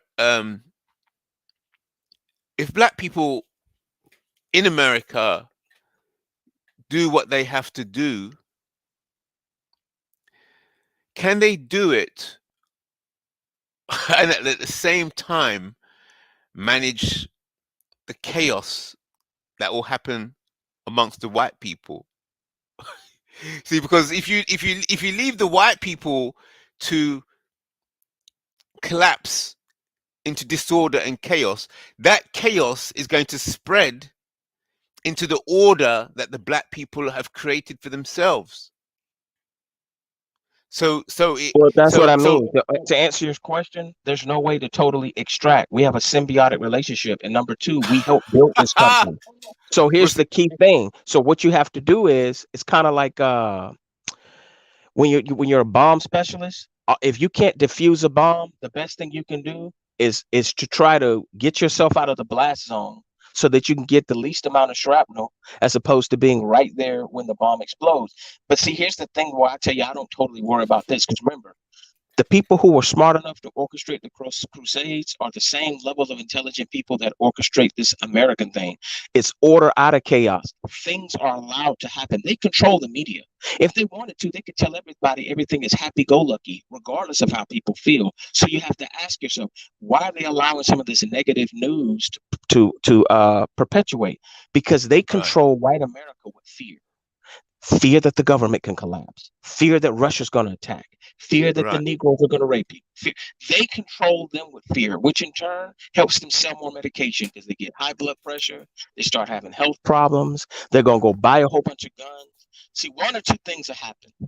Either America will break into half and will separate, kind of like the Roman Empire did, which we already fought a civil war once to prevent that from happening. So I don't think that's the case. What I think will happen, like my dad told me, is to save America, they will allow black people to be sacrificed like they did 100 years ago. Right after Reconstruction, after the Civil War, what did they do? They turned a blind eye and they allowed a bunch of poor, uneducated whites, right, who believed in the American dream, that every time the American dream didn't work out for them, they could go kill a black man or rape a black woman or work at a jail and abuse some niggas. That is what I see happening. Like they are willing to throw us under the bus. The only difference is now we have cameras, so people globally can chime in, and not only that, more of us are awake. So you can't just play us a Martin Luther King speech, or a preacher just can't come up and say everything's okay. People are trusting their instincts. They're like, wait a minute, all I do is wake up every day, go to work, pay my taxes, be a good citizen. But man, somebody's allowed to put a police uniform on and kill me and lie about it and say it was But hold self-defense. it. But what are you saying then is the strategy then, knowing all of that? How can you stop the repeat of black people being used as scapegoats again? If I'm just thinking in an ideal perfect situation, channels like what Born is building and what other people are doing, we need to have alternative media. And alternative media doesn't just need to be dependent on the internet. I think sometimes the best way to shape the future is pulling back from the past. They want everybody to be dependent on this digital age because it's real easy for them to shut down a YouTube channel, do whatever. But if we can encourage people to actually read again, there's nothing wrong with starting up publications and magazines again. Where you can control the flow of information where you are in a community. So you start off with a neighborhood, then you have a community, then the next thing you know, you can control a city, or like we say, like Dr. Neely Fuller says, where everybody's on code. Everybody's on code and everybody's looking out for one another. Us being on code doesn't mean that we have to cause the fall of America, because we're not terrorists. But guess what? If you're going to be a terrorist state, then yes, we're going to do everything we can to dismantle anything that encourages terrorism, specifically against our people, but all people. And this is what I'm saying. I think once enough people wake up, and I'm talking about average Americans, average everyday Americans, I think generally speaking, most people are not killers. I think some people actually do want to pay reparations. There have been more white people have been open about it. And number three, at the end of the day, everybody wants to live in peace. Yeah. So if we can change the government for the better, to be more of assistance for justice. In other words, white people have to get tired of racism and realize, like one time I went in a room full of racists on Clubhouse. And Yo, Mike, Robbie. Go ahead. Robbie, your mic going in and out, brother. Okay, can you hear me better? A little bit. Hello? Yeah. What I was saying is, I remember going in a room full of white supremacists, right? And I told them, I said, look, man, racism, does it really benefit you to get that dopamine fix? Like, does that put any money in your pocket or give you any more political power? Or is it just something that stimulates you emotionally? And they just got quiet. I said, the minute you let go of racism and you're willing to share resources, right? And work together, I said, because we're all here on this planet, we're all here on this earth together. I said, that is when the same people who are manipulating you are not going to be able to manipulate me. And we can get a little bit closer to something like justice. You know what I'm saying? Right. And what was their response? They just, did you get any kickback from that? I didn't get any negative kickback, vice versa. They were just like, wow, man, you make a lot of sense. That's right. See, that's right. So yes, I like the concept of the alternative media, because I think Bourne gave me his email, so I've started this new newspaper. It's not a newspaper. It's just a one sheet A4 called Reparation News. Yeah, Reparation News. I just thought I'd just throw it out there, and it's been getting good reception, and people start saying, "Hey, have you thought of starting a magazine or something?" But it was just one sheet, just one sheet. So I print some off and show it out here in London, and I should also show it online. And people are now starting to come and start saying, "Hey, why don't you start a newspaper?" Why? So it matches up exactly what you were saying. That yes, we have to go, but get the media, alternative media, which means an alternative paper, magazine, online and offline, and that's all to do with communication, and an alternative narrative, an alternative story, and the story, it's a story, the narrative that holds people together, that allows people to understand each other and to work together. So yes, you're 100% right. And Alternative what I'm saying is, media. if some kind of way we can create an environment where normal people who are not extremists can feel like they can uh, advocate and support your causes without it affecting them, I think that will be a game changer as well. Because there are people, I think, that do want to speak up against racism and injustice, but like I said before, it's not popular. They don't want to be targeted, and That's right. they probably figure like, man, why am I going to go out of the trouble to do this? Because you know what? Whether I want it or not, I do have white privilege, and I'm not willing to give it up. Especially when it comes to people who are Asian and Hispanic. I think they're Asian and Hispanic people. They recognize what racism is. That's why some people are hesitant to get into interracial relationships because of it. Number one.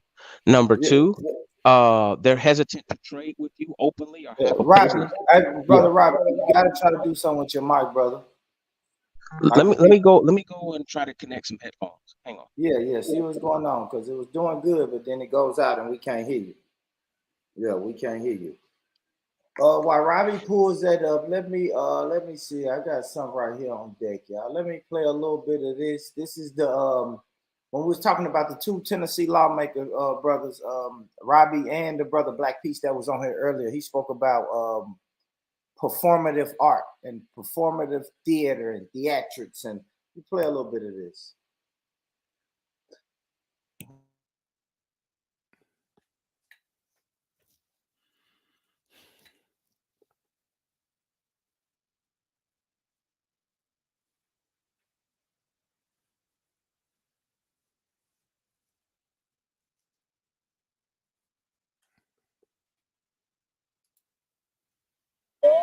Everything's gonna be alright.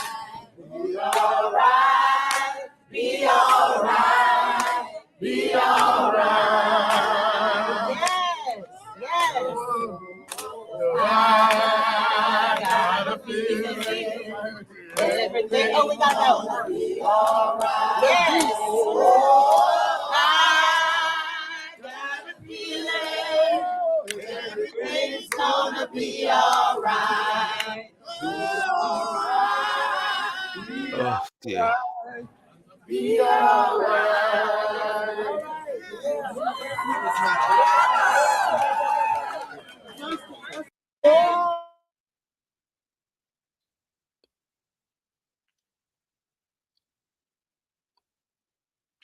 I was thinking,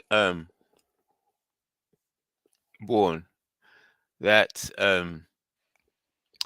you hear Rupert Murdoch and his media empire. What'd you say? What did you say? IC3? I was thinking about media communications. It's moving on from what Robbie Blue was saying, that the power is going to be in alternative media now. Media outlets, just like each individual is a media outlet when you speak. Yeah, so I'm speaking, Robbie is speaking. Yeah, so we're individuals as media outlets. But then you can have channels as a media outlet, and then so to build a global media empire like Murdoch, you know, it's about bringing together media outlets, because they keep buying, they keep taking over this newspaper, then taking over that newspaper. But yet all these different newspapers and channels, they all have different names, all have a different brand, but yet they're owned by one central entity. So I'm thinking, like, could there be a black media model? Is there a way that we could link up the Born Rich channel with G Block and so on? In what way could all these different channels come together and share something from a central entity, just like you have the power of the media, where you have all these TV channels and newspapers, although to the normal person they all seem separate, but they all have a central value or central code, and that is why that central entity is where the power is, because they can just, yeah, does that make sense? Yeah, yeah. I mean, but it's possible. You know, it would take. I don't know. It would take shit. Unify that, and the right formula.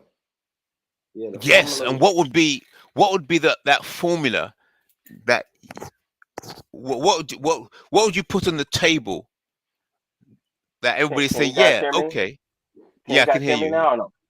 Okay, I got my Yeah, headphones in. Can you hear me, Born? Yeah, yeah, yeah, yeah. We got you. Okay. Got you. A lot better, Robert. yeah, A lot better. Say it again. IC3. What was you saying, brother? yeah. So how um can uh, how can, because like you've got you got this channel, you got the other channel that you're going on. um what could be the central entity that would allow all the channels to come together to be able to wield power as a group? How does Murdoch control TV and lots of different TV channels and lots of newspaper channels and multiple types of media? How? I can answer that, but I'm gonna let Born answer first. Wow. So what could we do? Oh Yeah, to man, match that's that. It's the only way, yeah, the only solution. You got to do a counter, an alternative, because Robbie mentioned an alternative media. So an alternative media, to be effective, has yeah. to follow that model. To it's a combination of media streams. How do you unite it? How do you unite them? That's a good question, IC3. I don't know, man. It would be we would have to first and foremost be willing to do good business with each other. You know what I mean? Not look at Okay, each look. other So you as you got this channel competition. and you got the other channel. Hmm. So so you've got two. So what is Yeah. the central thing about the two that you have? Let's start there. I'm gonna treat you like a I, Murdoch, I, a I think mini you guys Murdoch. I think you guys are missing the whole point though. You're kind of putting the cart before the horse. Go on then. IC3 respectfully. See, what you got to understand is Fox was a channel before it was about news. So they had content. So you're talking about TV shows, comedy, all type of things. And then after a while, what they decided to do was to have all that content have an underlining common theme, which was conservative. So they were plotting this out for like 30, 40 years. They probably set in a think tank. They said, look, we're going to be able to combine radio, like in other words, people who were doing radio shows. Let's start to give them a TV channel, right? Like a show, and make that a part of news. So what happens is people who were casually just consuming the regular content like television content, then they just out of habit just started consuming some of the news content. They didn't make it as robust as it is right now. So I think when you become a content creator and you diversify your content, then you can be somebody like Disney who decided to get into owning television and news stations and all that because you're building up a base of people that you have influence over. So then you want to try to hire people who have charisma that have good influence. So say if we wanted to have a media network, we could bring in musicians, we could bring in people who are just good at creating content, right? And then while you're creating that content, then you start advertising the news because people don't really want to be preached to. But once you start to have shows like this, what'll happen is people will start treating it like talk radio. So then you might have syndicated programs where you can say, you know what, today is the IC3 show. Well, we're going to mainly talk about issues going on in the UK and the diaspora. So boom, people will start being. It may take you 10, 15 years to get the I should say the audience that you want, but you're going to start off. Remember how I said they started off with physical publications too, I believe as well. So it's almost like running for president or something like that. You have to plant the seed, keep watering, and if your product is good, you're going to start to have people who are drawn to it, and then you're going to have word of mouth. And then once you've garnered up enough money from other streams, now you can start, for lack of better words, brainwashing people because now you have the capital to be like, you know what? I know we used to have this program only for 2 hours. Shit, now we're going to run it for 8 hours 20 years later, right? Because we have the funding and we've created a culture now and develop and condition people's habits to constantly tune into our programming, not just the news, but the television shows. Now we have certain advertisers that ally with us, right? Those advertising dollars is how they got the money too, mainly. So if you get your content, it could be comedy skits, movies, family programming, exercise, diet, whatever. If you just have a diversity of great content that entertains people and educates people, you start getting the advertising dollars. Now you can start to shape and mold how people think. Now you can start to Okay, hold push it there. your Hold quote that unquote point there. agenda. Okay, that's excellent, excellent, excellent what you just said there. I have to agree. Okay, so watch this now. Next level. Here's the question. As Born Rich and other people start building, these channels start becoming successful, right? Why would Born Rich is setting up lots of these channels? We're going to use him as the young Murdoch, setting up all these channels, and they're now starting to become successful, like you described.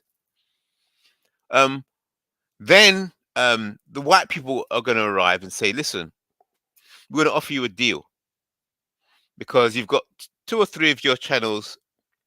You know, we've started advertising with the Born Rich Club because we've noticed that you're growing in success, and we want to advertise with you." So they'll start coming in and advertising with Born Rich, and then he's going to take the money, and they're going to start do with adverts on the Born Rich channel.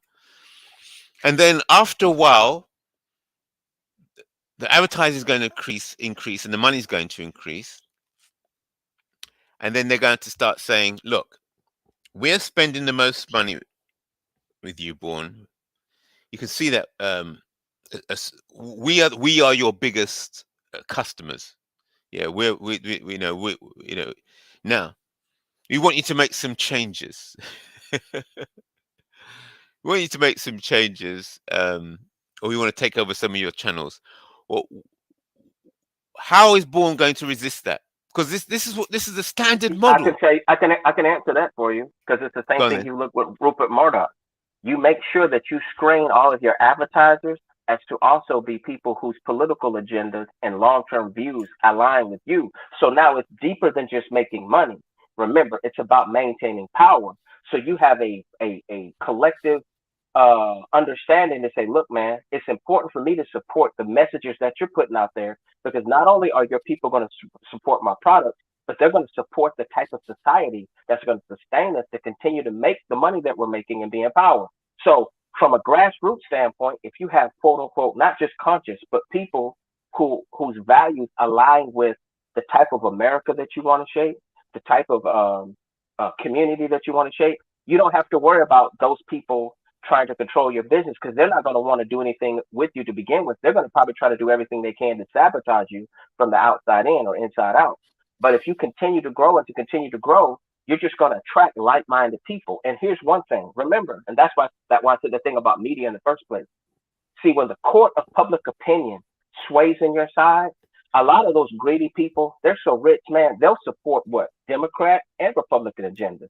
They'll support conscious black media and white. You get what I'm trying to say? They got enough money to try to put investment on both sides because they want to be on the winning team. If the court of a public opinion says that it's okay to choke out a black man and shoot him down and say it's self-defense, that's why they had that 8-year run from the last term of Obama to Trump's first term for nobody to do anything until George Floyd happened. Remember, Kaepernick took a knee, but the court of public opinion and the way the society was running at the time, they painted him as a villain in the media, right?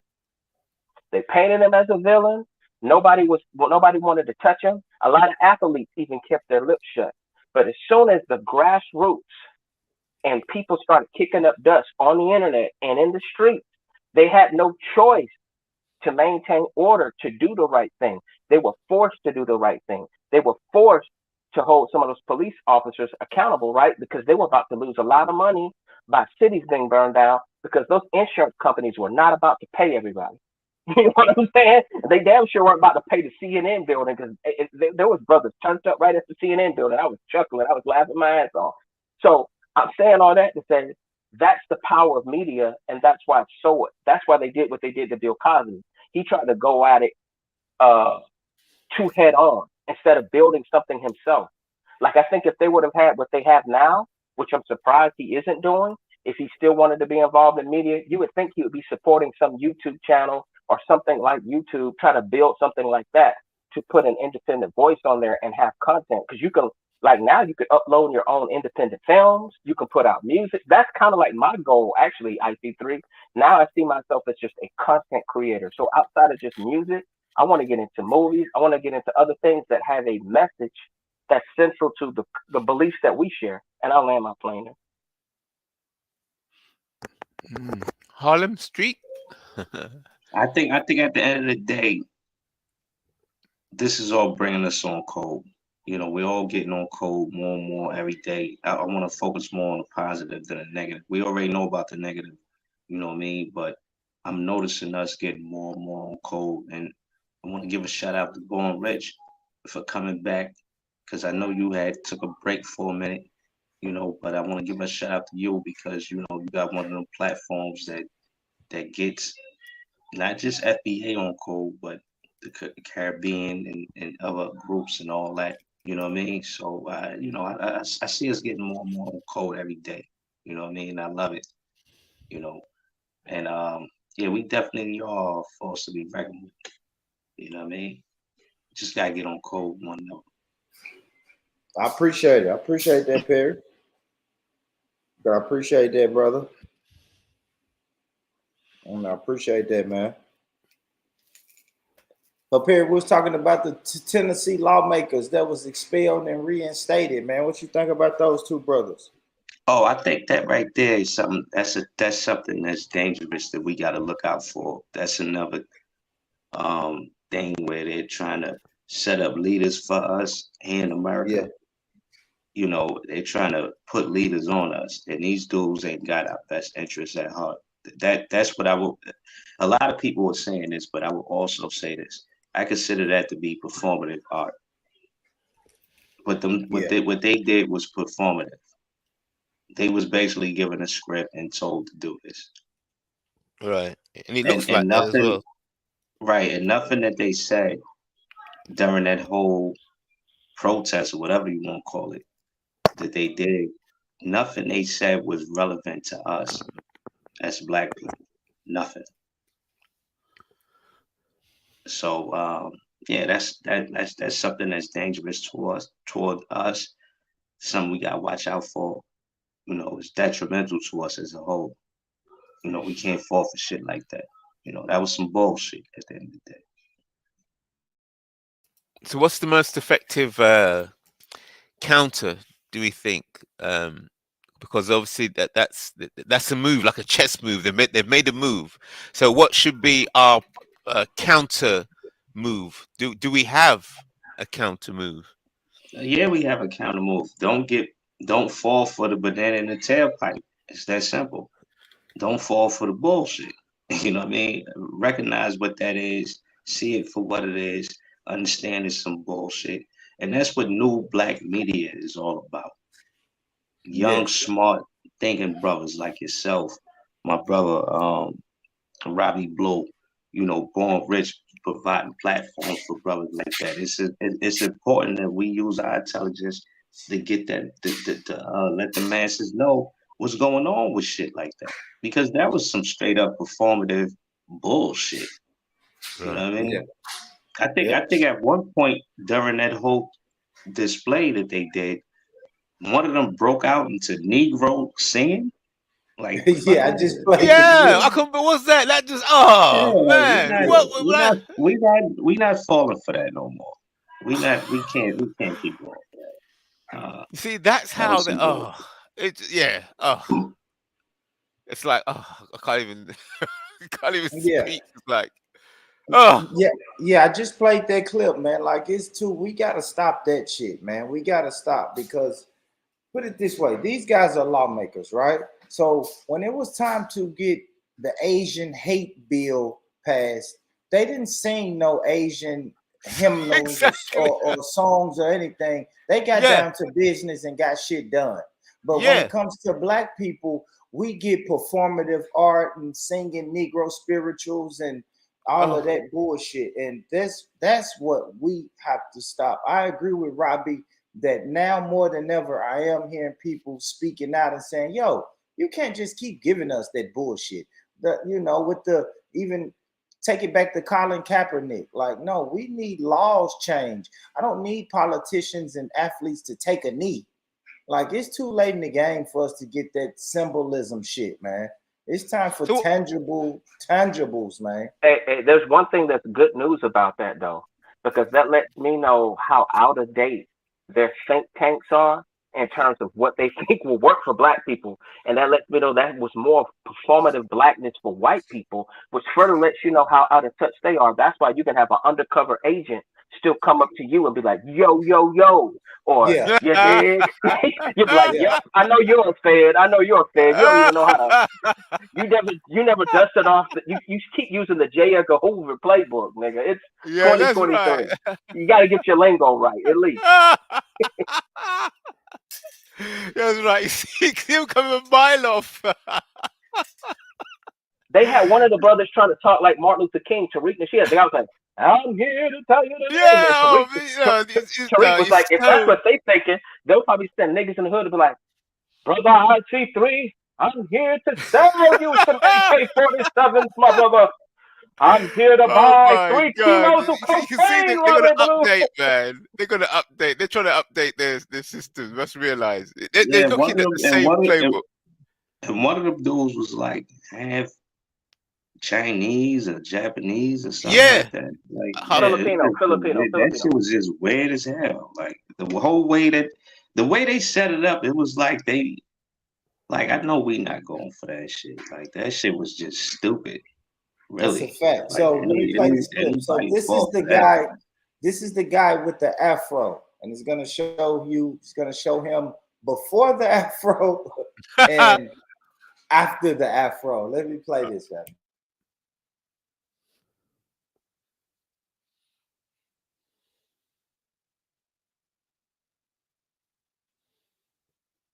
Justin J. Pearson, and I'm running for president of BSG. There are a few reasons that we're running this campaign this year. One has to do with representation. How can we represent all voices in a conversation? I wanted to do this by partnering with organizations from the Bowdoin Democrats to the Bowdoin Republicans. I want to bring together different voices, dissenting voices, voices that may be more liberal or more conservative, in order that we can reach a point of sort of the radical middle. It seemed like the NRA and gun lobbyists might win. But oh, that was good news for us. I don't know how long this Saturday in the state of Tennessee might last. But oh, we have good news, folks. We've got good news that Sunday always comes. Justin J. Yeah, that's basically the coon class that we've always had a problem with. The boule Right. niggas. You know, we've always had issues with them over here in America. They've always undermined us. We've always had to watch out for our own people undermining us. And that's why we started to delineate from other groups that's also black like us. But we still got love for each other. We still encourage that we all get on code, you know. But yeah, that's the coon class. That's the boule niggas. And it's our situation is really sad, you know, because not Can I ask a only question? yeah. So I'm trying to start reparation news over here in the UK. Is there equivalent reparations, specialized reparations channel? If I wanted, where would I go if I wanted to know exactly what is going on with the reparations fight in America? Is there a specialized channel that has news about who's doing what on the subject of reparations for Black people in America? Or do I Yeah, have to wait? yeah. I mean, What is it? there's been reparation committees, No, so I you could know just that. kind of Yeah, but kind where's of the pick. news? Well, I Who's don't. reporting on reparations activity in America? No one. No, I mean, well, a few people. Tariq Nasheed does it a lot. There's a few new black media Yeah, heads that talk about it. Yvette Carnell, she does whenever she does. She kind Right, of, Yvette if it's Cornell. an Yeah. update, if it's an update that needs to be spoken about, she will. I don't think it's really any channel that's exclusively reparations. Not that I know of. If it But is, I don't know. there's definitely places that you can go to. Like I Put the said, link in the there's chat for me there. Put the link. no, Here. I'm not gonna do all. I'm not gonna do all that. Man. You just gotta look it Okay. up. Just look up. You know, just look at the different committees. Do some research on the committee that they had in San Francisco, or the one they had in New York, or the one they had in L.A. You know, Yeah, and I just got check it that. out. Yeah, I've got that. I got that. But I'm saying, shouldn't there be a central reparations news channel, right? That reports on what Yvette Cooper's doing, reports on what's going on in San Francisco, reports on what Tariq Nasheed's doing. Whoever's got something to say on, so it's almost like an unbiased I would center. like to see. I would like to see more of that, but unfortunately, no. Because you got to understand, we just kind of jumped on this thing within the past 3 or 4 years. I know people been talking about it way longer than that, but I'm just saying, like, it's really have captured the people within the last 2, 3 years. You know what I mean? So no, there's room open for platforms like that if that's Yeah. what they're if that's what they're going to talk about consistently. But we got to be careful with that too, because we don't want to muddy the waters, mess anything up. Say that So again. we don't want to muddy the waters and mess anything up. In other So words, we have anybody to. who's talking about that, they need to really make sure they've been vetted by the people and they're on top of their game. Because if you just have Exactly. somebody goofy setting up a channel and then they start trying to say, well, I'm from the Moorish Temple of America, nigga, and this is what reparations is, and this is what all black people believe. I think kind of like what brother was saying is, if you look from Twitter Spaces to even doing a quick Google search through YouTube, you're gonna find the Black Authority, New Black Media. There's like News Trotter. There's certain organizations that will not only give you the reparations information whenever there's something significant updating you. People have websites too, but also remember what I told you. You got to create content. So you got to get the hearts and the minds of the people to even believe not only that it's possible, but to understand why they need it. Because you got some black folks who are like, hey man, I get a paycheck, I get income tax, I don't want anything from the government. So then you Right. got to have that's why you have people in new black media who educate people about systematic racism, not just historically, but just what we're dealing with today. That's why it really makes me laugh whenever there's white people that say, you know what? I'm tired of talking about racism. I say, well, black people are tired of experiencing it because you're acting like Right. racism was an isolated incident that happened 100 years ago. But you keep acting like these Karens don't exist. But we're having Bigfoot sightings every day with somebody They come in all shapes and sizes and all different colors and hues, picking up a cell phone, blaming a black person, quote unquote, for something. So these are not figments of our imagination. So what I hope, and I know there's people doing it, I hope there's somebody archiving all of these different events, because people can lie to anybody but themselves. White America needs to look in the mirror and look at how they've treated black people historically and how they continue to treat us today. And once we compile all that information, me personally, I'm advocating hands and feet justice in addition to wearing a shirt and tie and advocating for legislation, because we're long overdue for breaking a couple of noses. You know what I'm saying? And letting people know respectfully that they kind of need to just watch their mouth and change their behavior, because there's certain things that they did with our ancestors that's not going to fly in this generation. You know what I mean? Like the brother that was lynched there in Mississippi and he had his head chopped off and all that happened. To me personally, that town should not even be up right now. It should be cinders. You know what I'm saying? If we were really on ours, like I told you, that's going to come when we get over our fear of death. I'm going to land my plane there. Mm-hmm. Yeah, I just think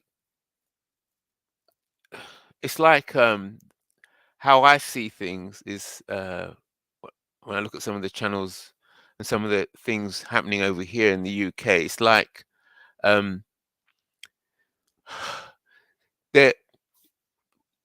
it's like nobody's actually. They don't seem to be making news. They seem to be reporting on news. It's that reactionary. It's reactionary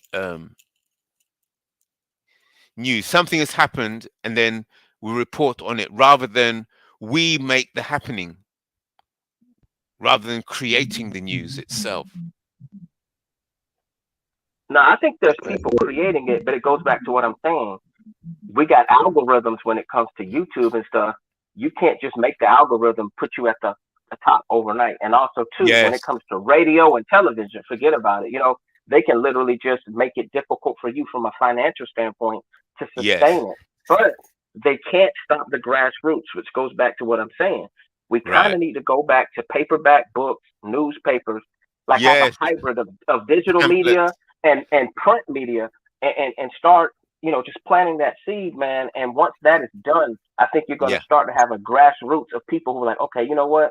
I'm in the loop. I may not support the thing, every single day, but I'm subscribed to the newspaper, where at least I'm getting updated on what's going on, not only in America, but around the world. And it's interesting. Again, that's the key word. You got to have people who have charisma, who have good communication skills, to translate and speak the language of the young people, because however, I mean, I may speak well to people my age, but I may not even translate that well to younger people. I think I'm effective sometimes, but I'll just be honest. Like, you know, that's why you need to have certain people who are good at what they do and well versed and just know how to communicate. Yeah, it's gonna get to that point where it's all about precision and all that. Like, precision is important. I'm a person like that, where my brain works that way, where I like everything to be precise and in order in a certain kind of way. You know what I mean? Once I learn something, I become an expert at it, you know, at the end of the day. But, you know, yeah, man, once we get on code, that's the key. Us just getting on code, understanding our value. You know what I'm saying? Let's see if that's possible. I know for a fact that foundational Black Americans as a group on their own is definitely starting to get on code. You know, we starting to understand our value.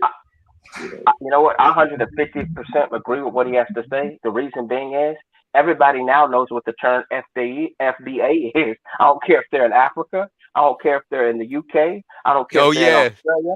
And I don't even care if they're in America, like the dominant society. They know what FBA is. They know that reparations has been signal boosted.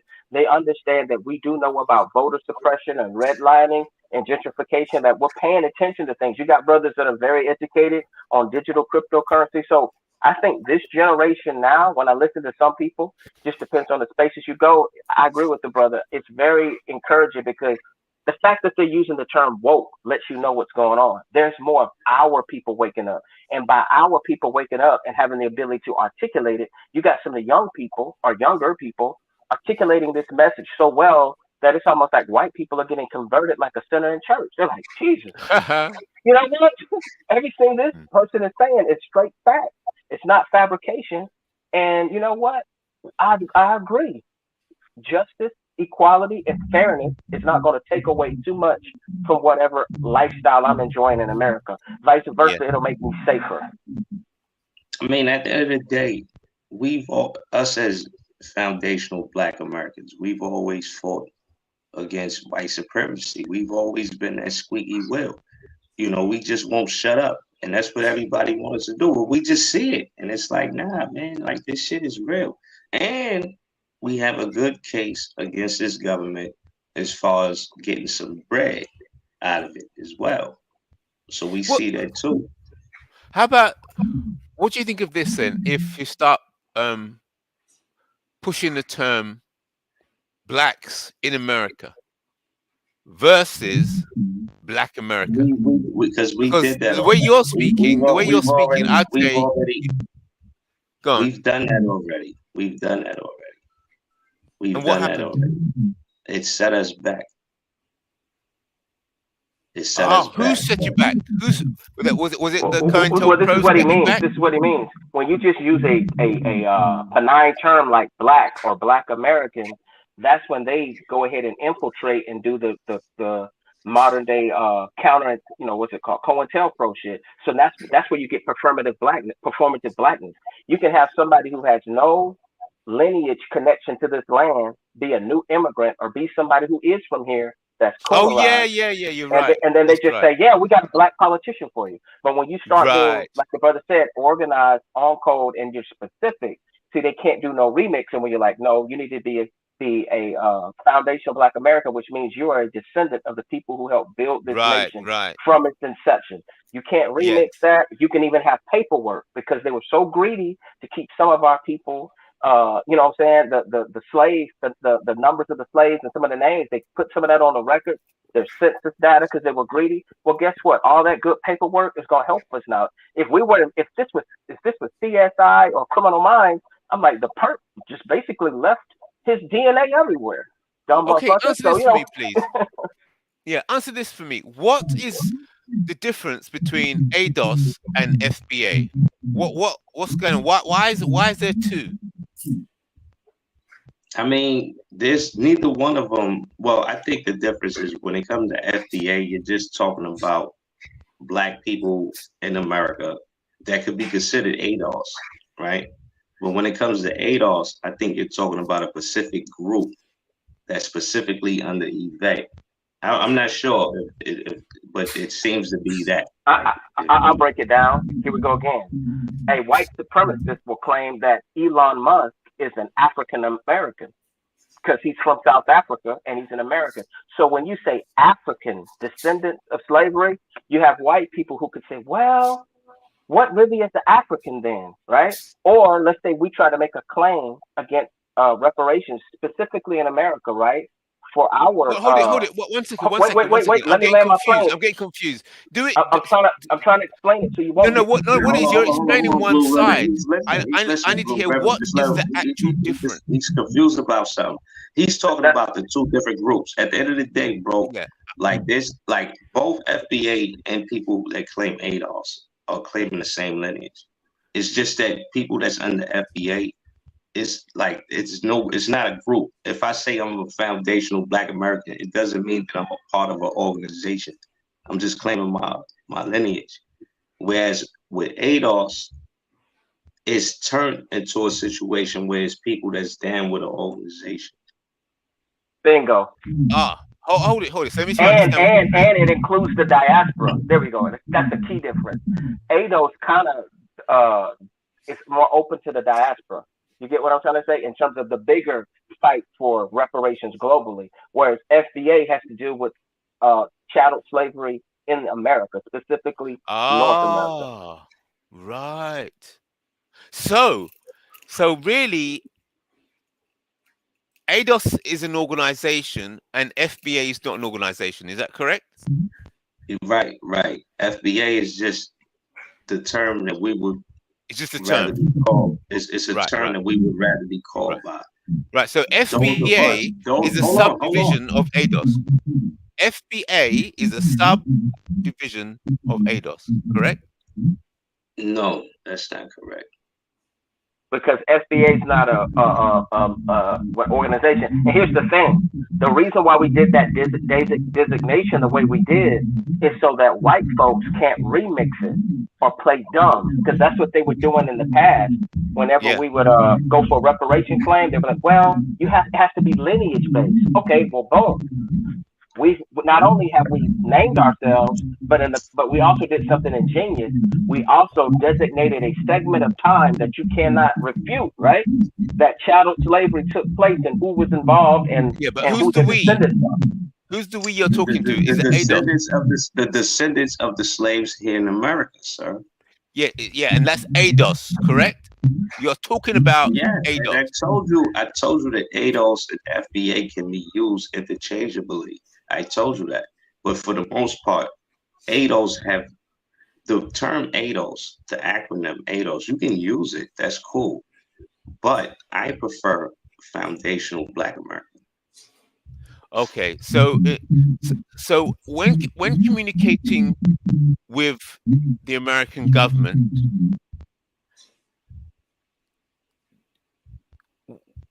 what is the terminology you use? Does the American government recognize ADOS, or if you said ADOS to the American government, would they know who you're speaking about? They would know what you're speaking about, but they don't recognize either one. Right now, I think we're under the term African American right now. Oh, right. But that's But we're something working to change it to FBA. Right. That's something that we would like to change.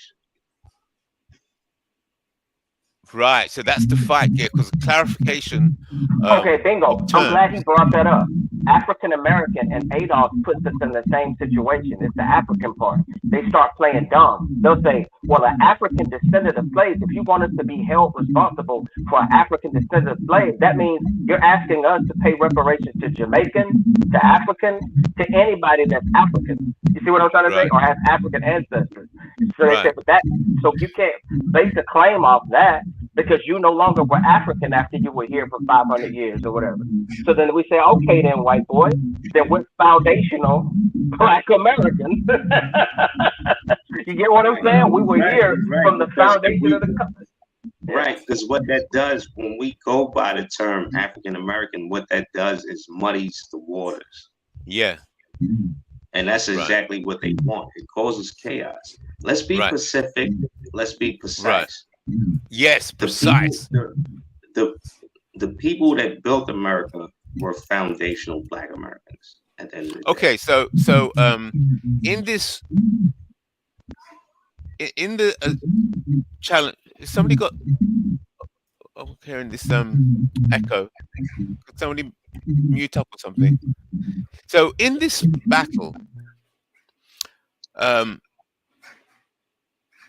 for reparations, what is the language they're using to communicate with the American government? Is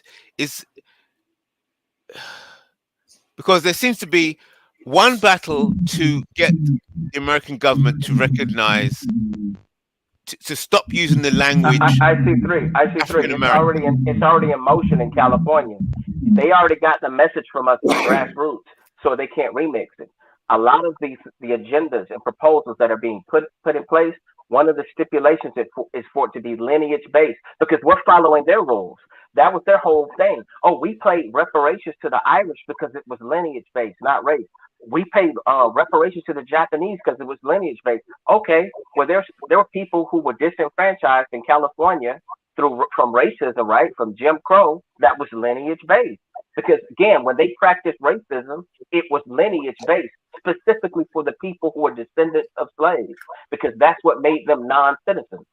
You get what I'm saying? That's why sometimes they would even treat African people or other people from other parts of the diaspora different when they came here, right?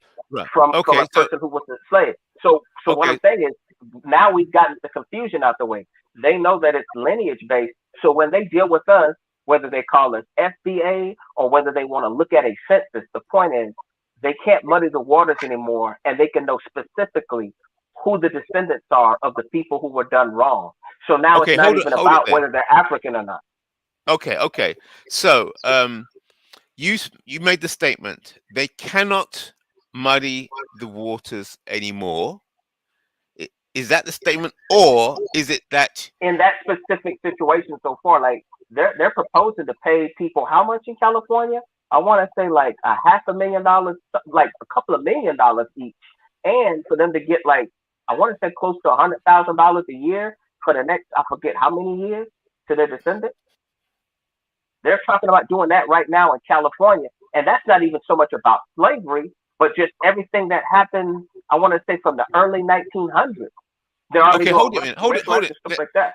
Okay, 1 second. So 1 second. So, the FBA, are they coordinated in each of the American states, or are other? Yeah, let's go question and answer. Question and answer. Just one at a time. So, are the FBA coordinated throughout all the American states? Yes or no? It's not an organization that needs to be coordinated. What needs to happen, which is happening, is the more people use the term in the lexicon, people are going to drop African American, right? So you already see Hold it that there. happening. That's what.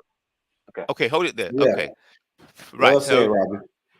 okay, good, good. All right. So, to drop the terms, so are you, by continuing to use the word FBA, the term FBA, are you hoping at some point There's no hope. I already know what you're going to say. Now, why don't you think about something in America? no, yeah, but Hold on, just let me wait. get my They head used to round. call us Let Negroes. me Hold understand on. what's going on. They used to call us Negro before we were African Americans. Before that, they called us Black.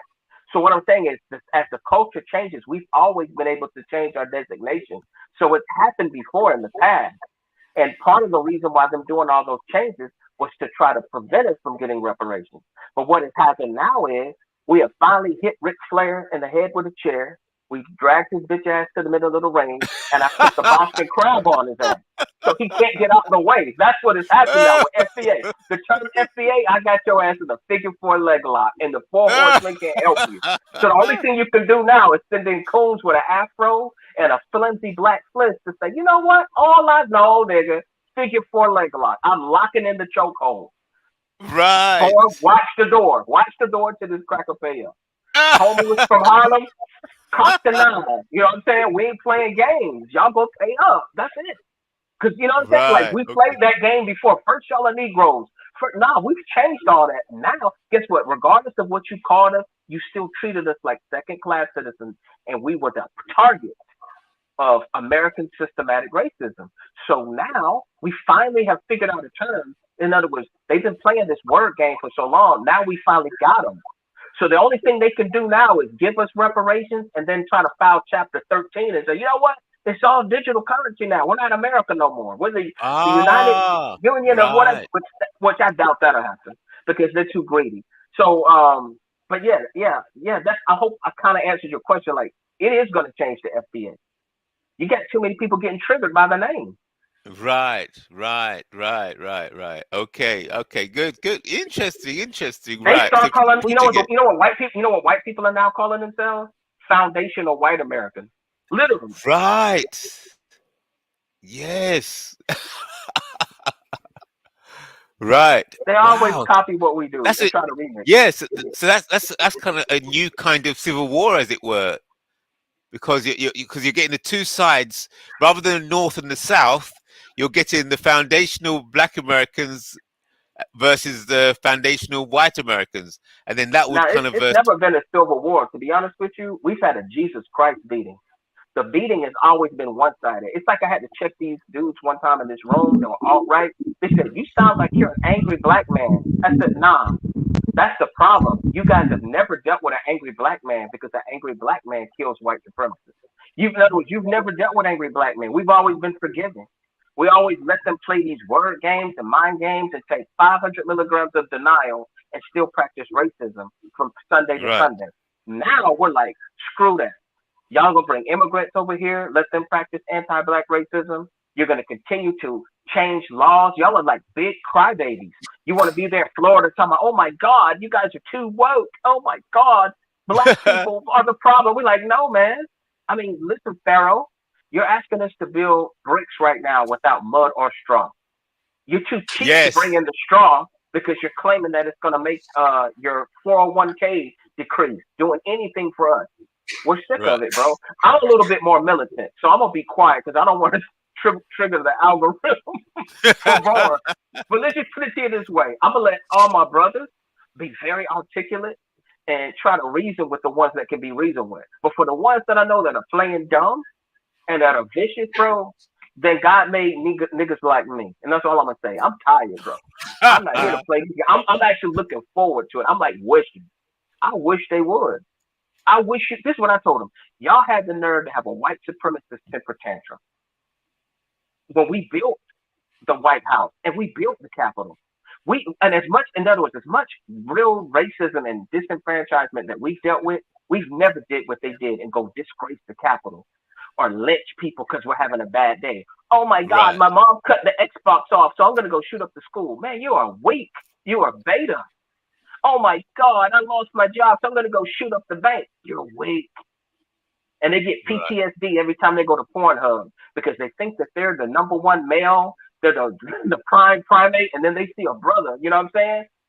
Smashing some white cheeks and they go crazy. Oh my God, I want to kill these Negroes. Oh my God. They can't handle it.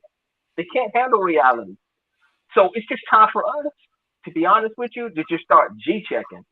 As soon as we start doing that, a lot of things are going to change in addition to us continue doing what we're doing through media.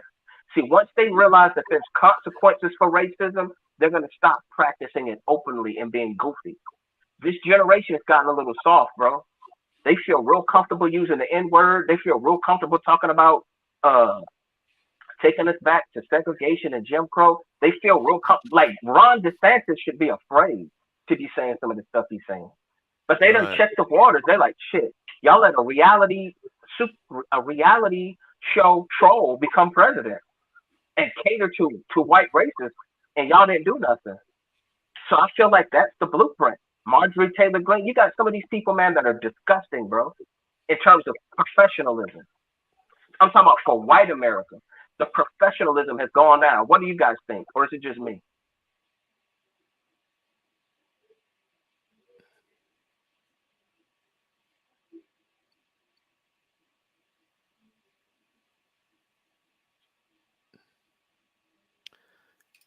Yeah. From my listening to you speak, Robbie. Yeah, you're on it, man. You're on it. You're on it.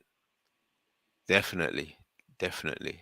Still sounding good. It's looking good. It's like you Americans are getting your. I say you. The black people are getting themselves together. Yes. The We foundational have no black choice. Americans are getting themselves together. Yeah, we have No, we have no choice because they've shown us we don't have any allies. They yes. overplayed their hand, bro. Yeah. I wonder if we got foundational black Caribbeans. I wonder if that would work over there. Foundational black Caribbeans. Well, Foundation. I have heard CEDOS, Caribbean descendants of slavery. Yes. Yes, that's right. CEDOS, ADOS. So is ADOS as tight as FBA? The terminology. You know, I got a question for you, IC3. What are they doing about reparations in the UK, or have you guys already gotten reparations? No, no, they haven't. They haven't. I'm pushing. They're kind of blocking me out now. The main people that are fighting for reparations, um, they don't seem to have the popular group. Um, they don't seem to have a plan, a clear plan, and they don't want to listen to me. But I'm building my own little group. So hopefully, we'll take over the main group because they don't have a plan. You know, they're not clear on the mixed race question. They're not clear on identity. They're what they're thinking. Yeah, yeah, they're not sharp and precise.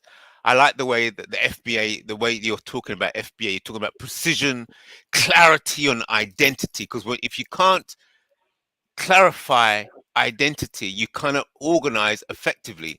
So that's what I'm doing over here in the UK by pushing the IC3 and saying, look, listen, who precisely are you talking about? So I'm battling with the Pan Africans for clarity on exactly what is an African and what exactly is Pan Africanism. So African descendants of British imperialism, something like that. exactly. So so I'm saying, well, I'm pushing the IC3 because that is it's the British code system, yeah, for black people precisely, but it also goes into ethnicity. So they all have in the system where it actually delineates specific types of blacks. You see, so there's a code. They have a code for Black European. They have a code, for all different types of blacks. It's all codified. So I'm saying, let's use the code system, because just like you were saying earlier, that by saying foundational Black Americans, you've actually got them in a headlock, right? So you know specifically who you're talking to. So I'm doing the same thing over here, saying, listen, let's use the code is IC3, and then there's all these other codes. Let's use the actual codes, just like you're saying, foundational Black Americans. They're a specific group, and you can see it within the system. So you have to use a system. You got to use a system language to extract what's the justice that is due from the system. Just like in the Star Wars, when you have to go into the Death Star and you have to you need the R2D2 that can plug into the system and speak the same computer language. So it's the same thing that we have to do. We have to create. That's it. Yeah. So you got to get an R2D2 on your side. Yeah. You got to have an R2D2. Yeah, but then for every R2D2, you're gonna have a C3PO come up and say, "Excuse me, Master IC3. Do you know the probability of you getting reparations from the crown is bloody close to That's zero?" right. You'll be like, "Shut up, man." That's the money. You see these people. They put the solution in movies. They know. Yeah, it's just that because they put reality in the fiction. They put fact in the fiction and fiction in the fact to keep people confused. You know what the difference I see with this generation? The best way I know how to explain it is like a woman that gets fed up in an abusive relationship, or even a dude that can be fed up in an abusive relationship or a job, and you just finally don't even care when they make their threats. That's how I see this generation and my generation, how we feel, because we see everything our ancestors have been through. And Yeah. sadly, all of it's been documented on YouTube. So you can see some of the same arguments we've been making. You can even start to look Yes. at the tactics. That's why I laugh that they come out with these people who do performative blackness, because they don't realize it makes it so obvious. And you know what? Usually you could tell who's an FBI agent because they wear a lot of shades. I remember one time when Trump was running, or no, Obama was running. Google it. Boy, can Google it once too. They had a guy on Fox called Tito the Builder. He just came out of the blue. That was like a corny name. He called himself Tito. You could tell he was a government agent, an actor, and he was just wearing shades. He couldn't even look at the camera to probably stop for laughing. Obama is a communist. I was like, wow. They were that's how desperate they were to get the Mexican vote. And then they had some other white dude come up there that claimed that he was some kind of contractor. So it's like they have these caricatures that they pull out Yes. to Preset. try to reach certain demographics, but it don't Yes. work no more. Why? Because now, bro, they got so greedy, they're waking people up. Dude, Yes. like I said, sodas are almost $10 a pop, bro, for a pack of sodas. Meat's gone up. Gas never really went down. The housing costs are going up. So Yeah. people are starting to feel the pressure. So now that's how you're able to gauge. See, when they can do layoffs and people can get unemployment and they don't get violent, that's business as usual. But when you get a Right. 21, 20-year-old male who's in his prime for reproductive age and he's going to go attack a bank with an AR-15, the same AR that he probably bought, thinking in his mind, I may have to kill a gangbanger or what is it, a Black Lives Matter protest. I may have to defend myself. Nah, bro, you went there and you attacked the system. So Right. they've armed citizens that are now turning these arms against the system, law Right. enforcement, everything that Yes. was supposed to be there to protect them. They're acting like spoiled children Yes. that are just mad because you told them that they got to sell, they got to not even share a couple of their GI Joes. You got to allow somebody else to go to the same store that they went to buy GI Joe. They're like, oh no, I'm an oppressed white male. I'm a straight white male, and I'm oppressed. This is reverse racism. All this nonsense, bro. It just makes me want to slap them. I don't even like debating with people like that. Yeah. Wow. I'm gonna go now. But hey, this has been great. Yeah. Thanks for the breakdown. Yeah. Yeah. It's all looking good. It's all looking good. We're starting to get specific. We're starting to get sharp in order to organize effectively. Precision, blackness. All right. Take care. Take care. You take Man, it all easy, right, man. that's it, Drew. Peace, man. Yeah. Peace. Man, y'all know what, fellas? That's a good time to wrap it up, man. Good shit, y'all.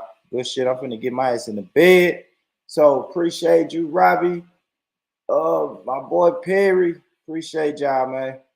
And the family who was tapped in, Yeah. listening in. Thank y'all, man. Thank y'all for real. All right, Get in y'all the stay bed. blessed, bro. Yeah, man. I really, really appreciate y'all. And family, y'all make sure y'all hit that like button. Till next time, I may do another live stream this weekend. Depends on how the weekend go. But yeah, man, y'all be easy. Let's see what we got. Y'all make sure y'all get over there and subscribe to the Born Rich Club podcast if you ain't did that. You dig?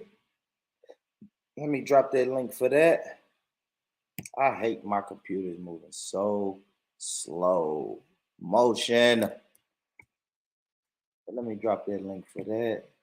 Bam, bam, bam. Bam, bam, bam. Yeah, you guys have been beautiful, man. Y'all been beautiful tonight. Good convo. I just want to bring something for the people so we can have a good convo. Yeah. Yeah, you copy that? Hold on.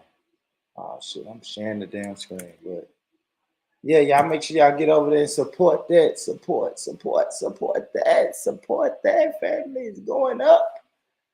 It's going up over there, man. So y'all make sure y'all get over there and support that, man. And for real, man, peace. You guys are beautiful. Y'all are beautiful, man. And until next time, man, I'm signing out, man. I love you guys. Y'all are beautiful. Get over there and fuck with that. And I'll see y'all later, man. Peace. I built this shit. Me. Brick by brick. And I'll be damned if I let you tear it down just because you don't like the way another nigga talk.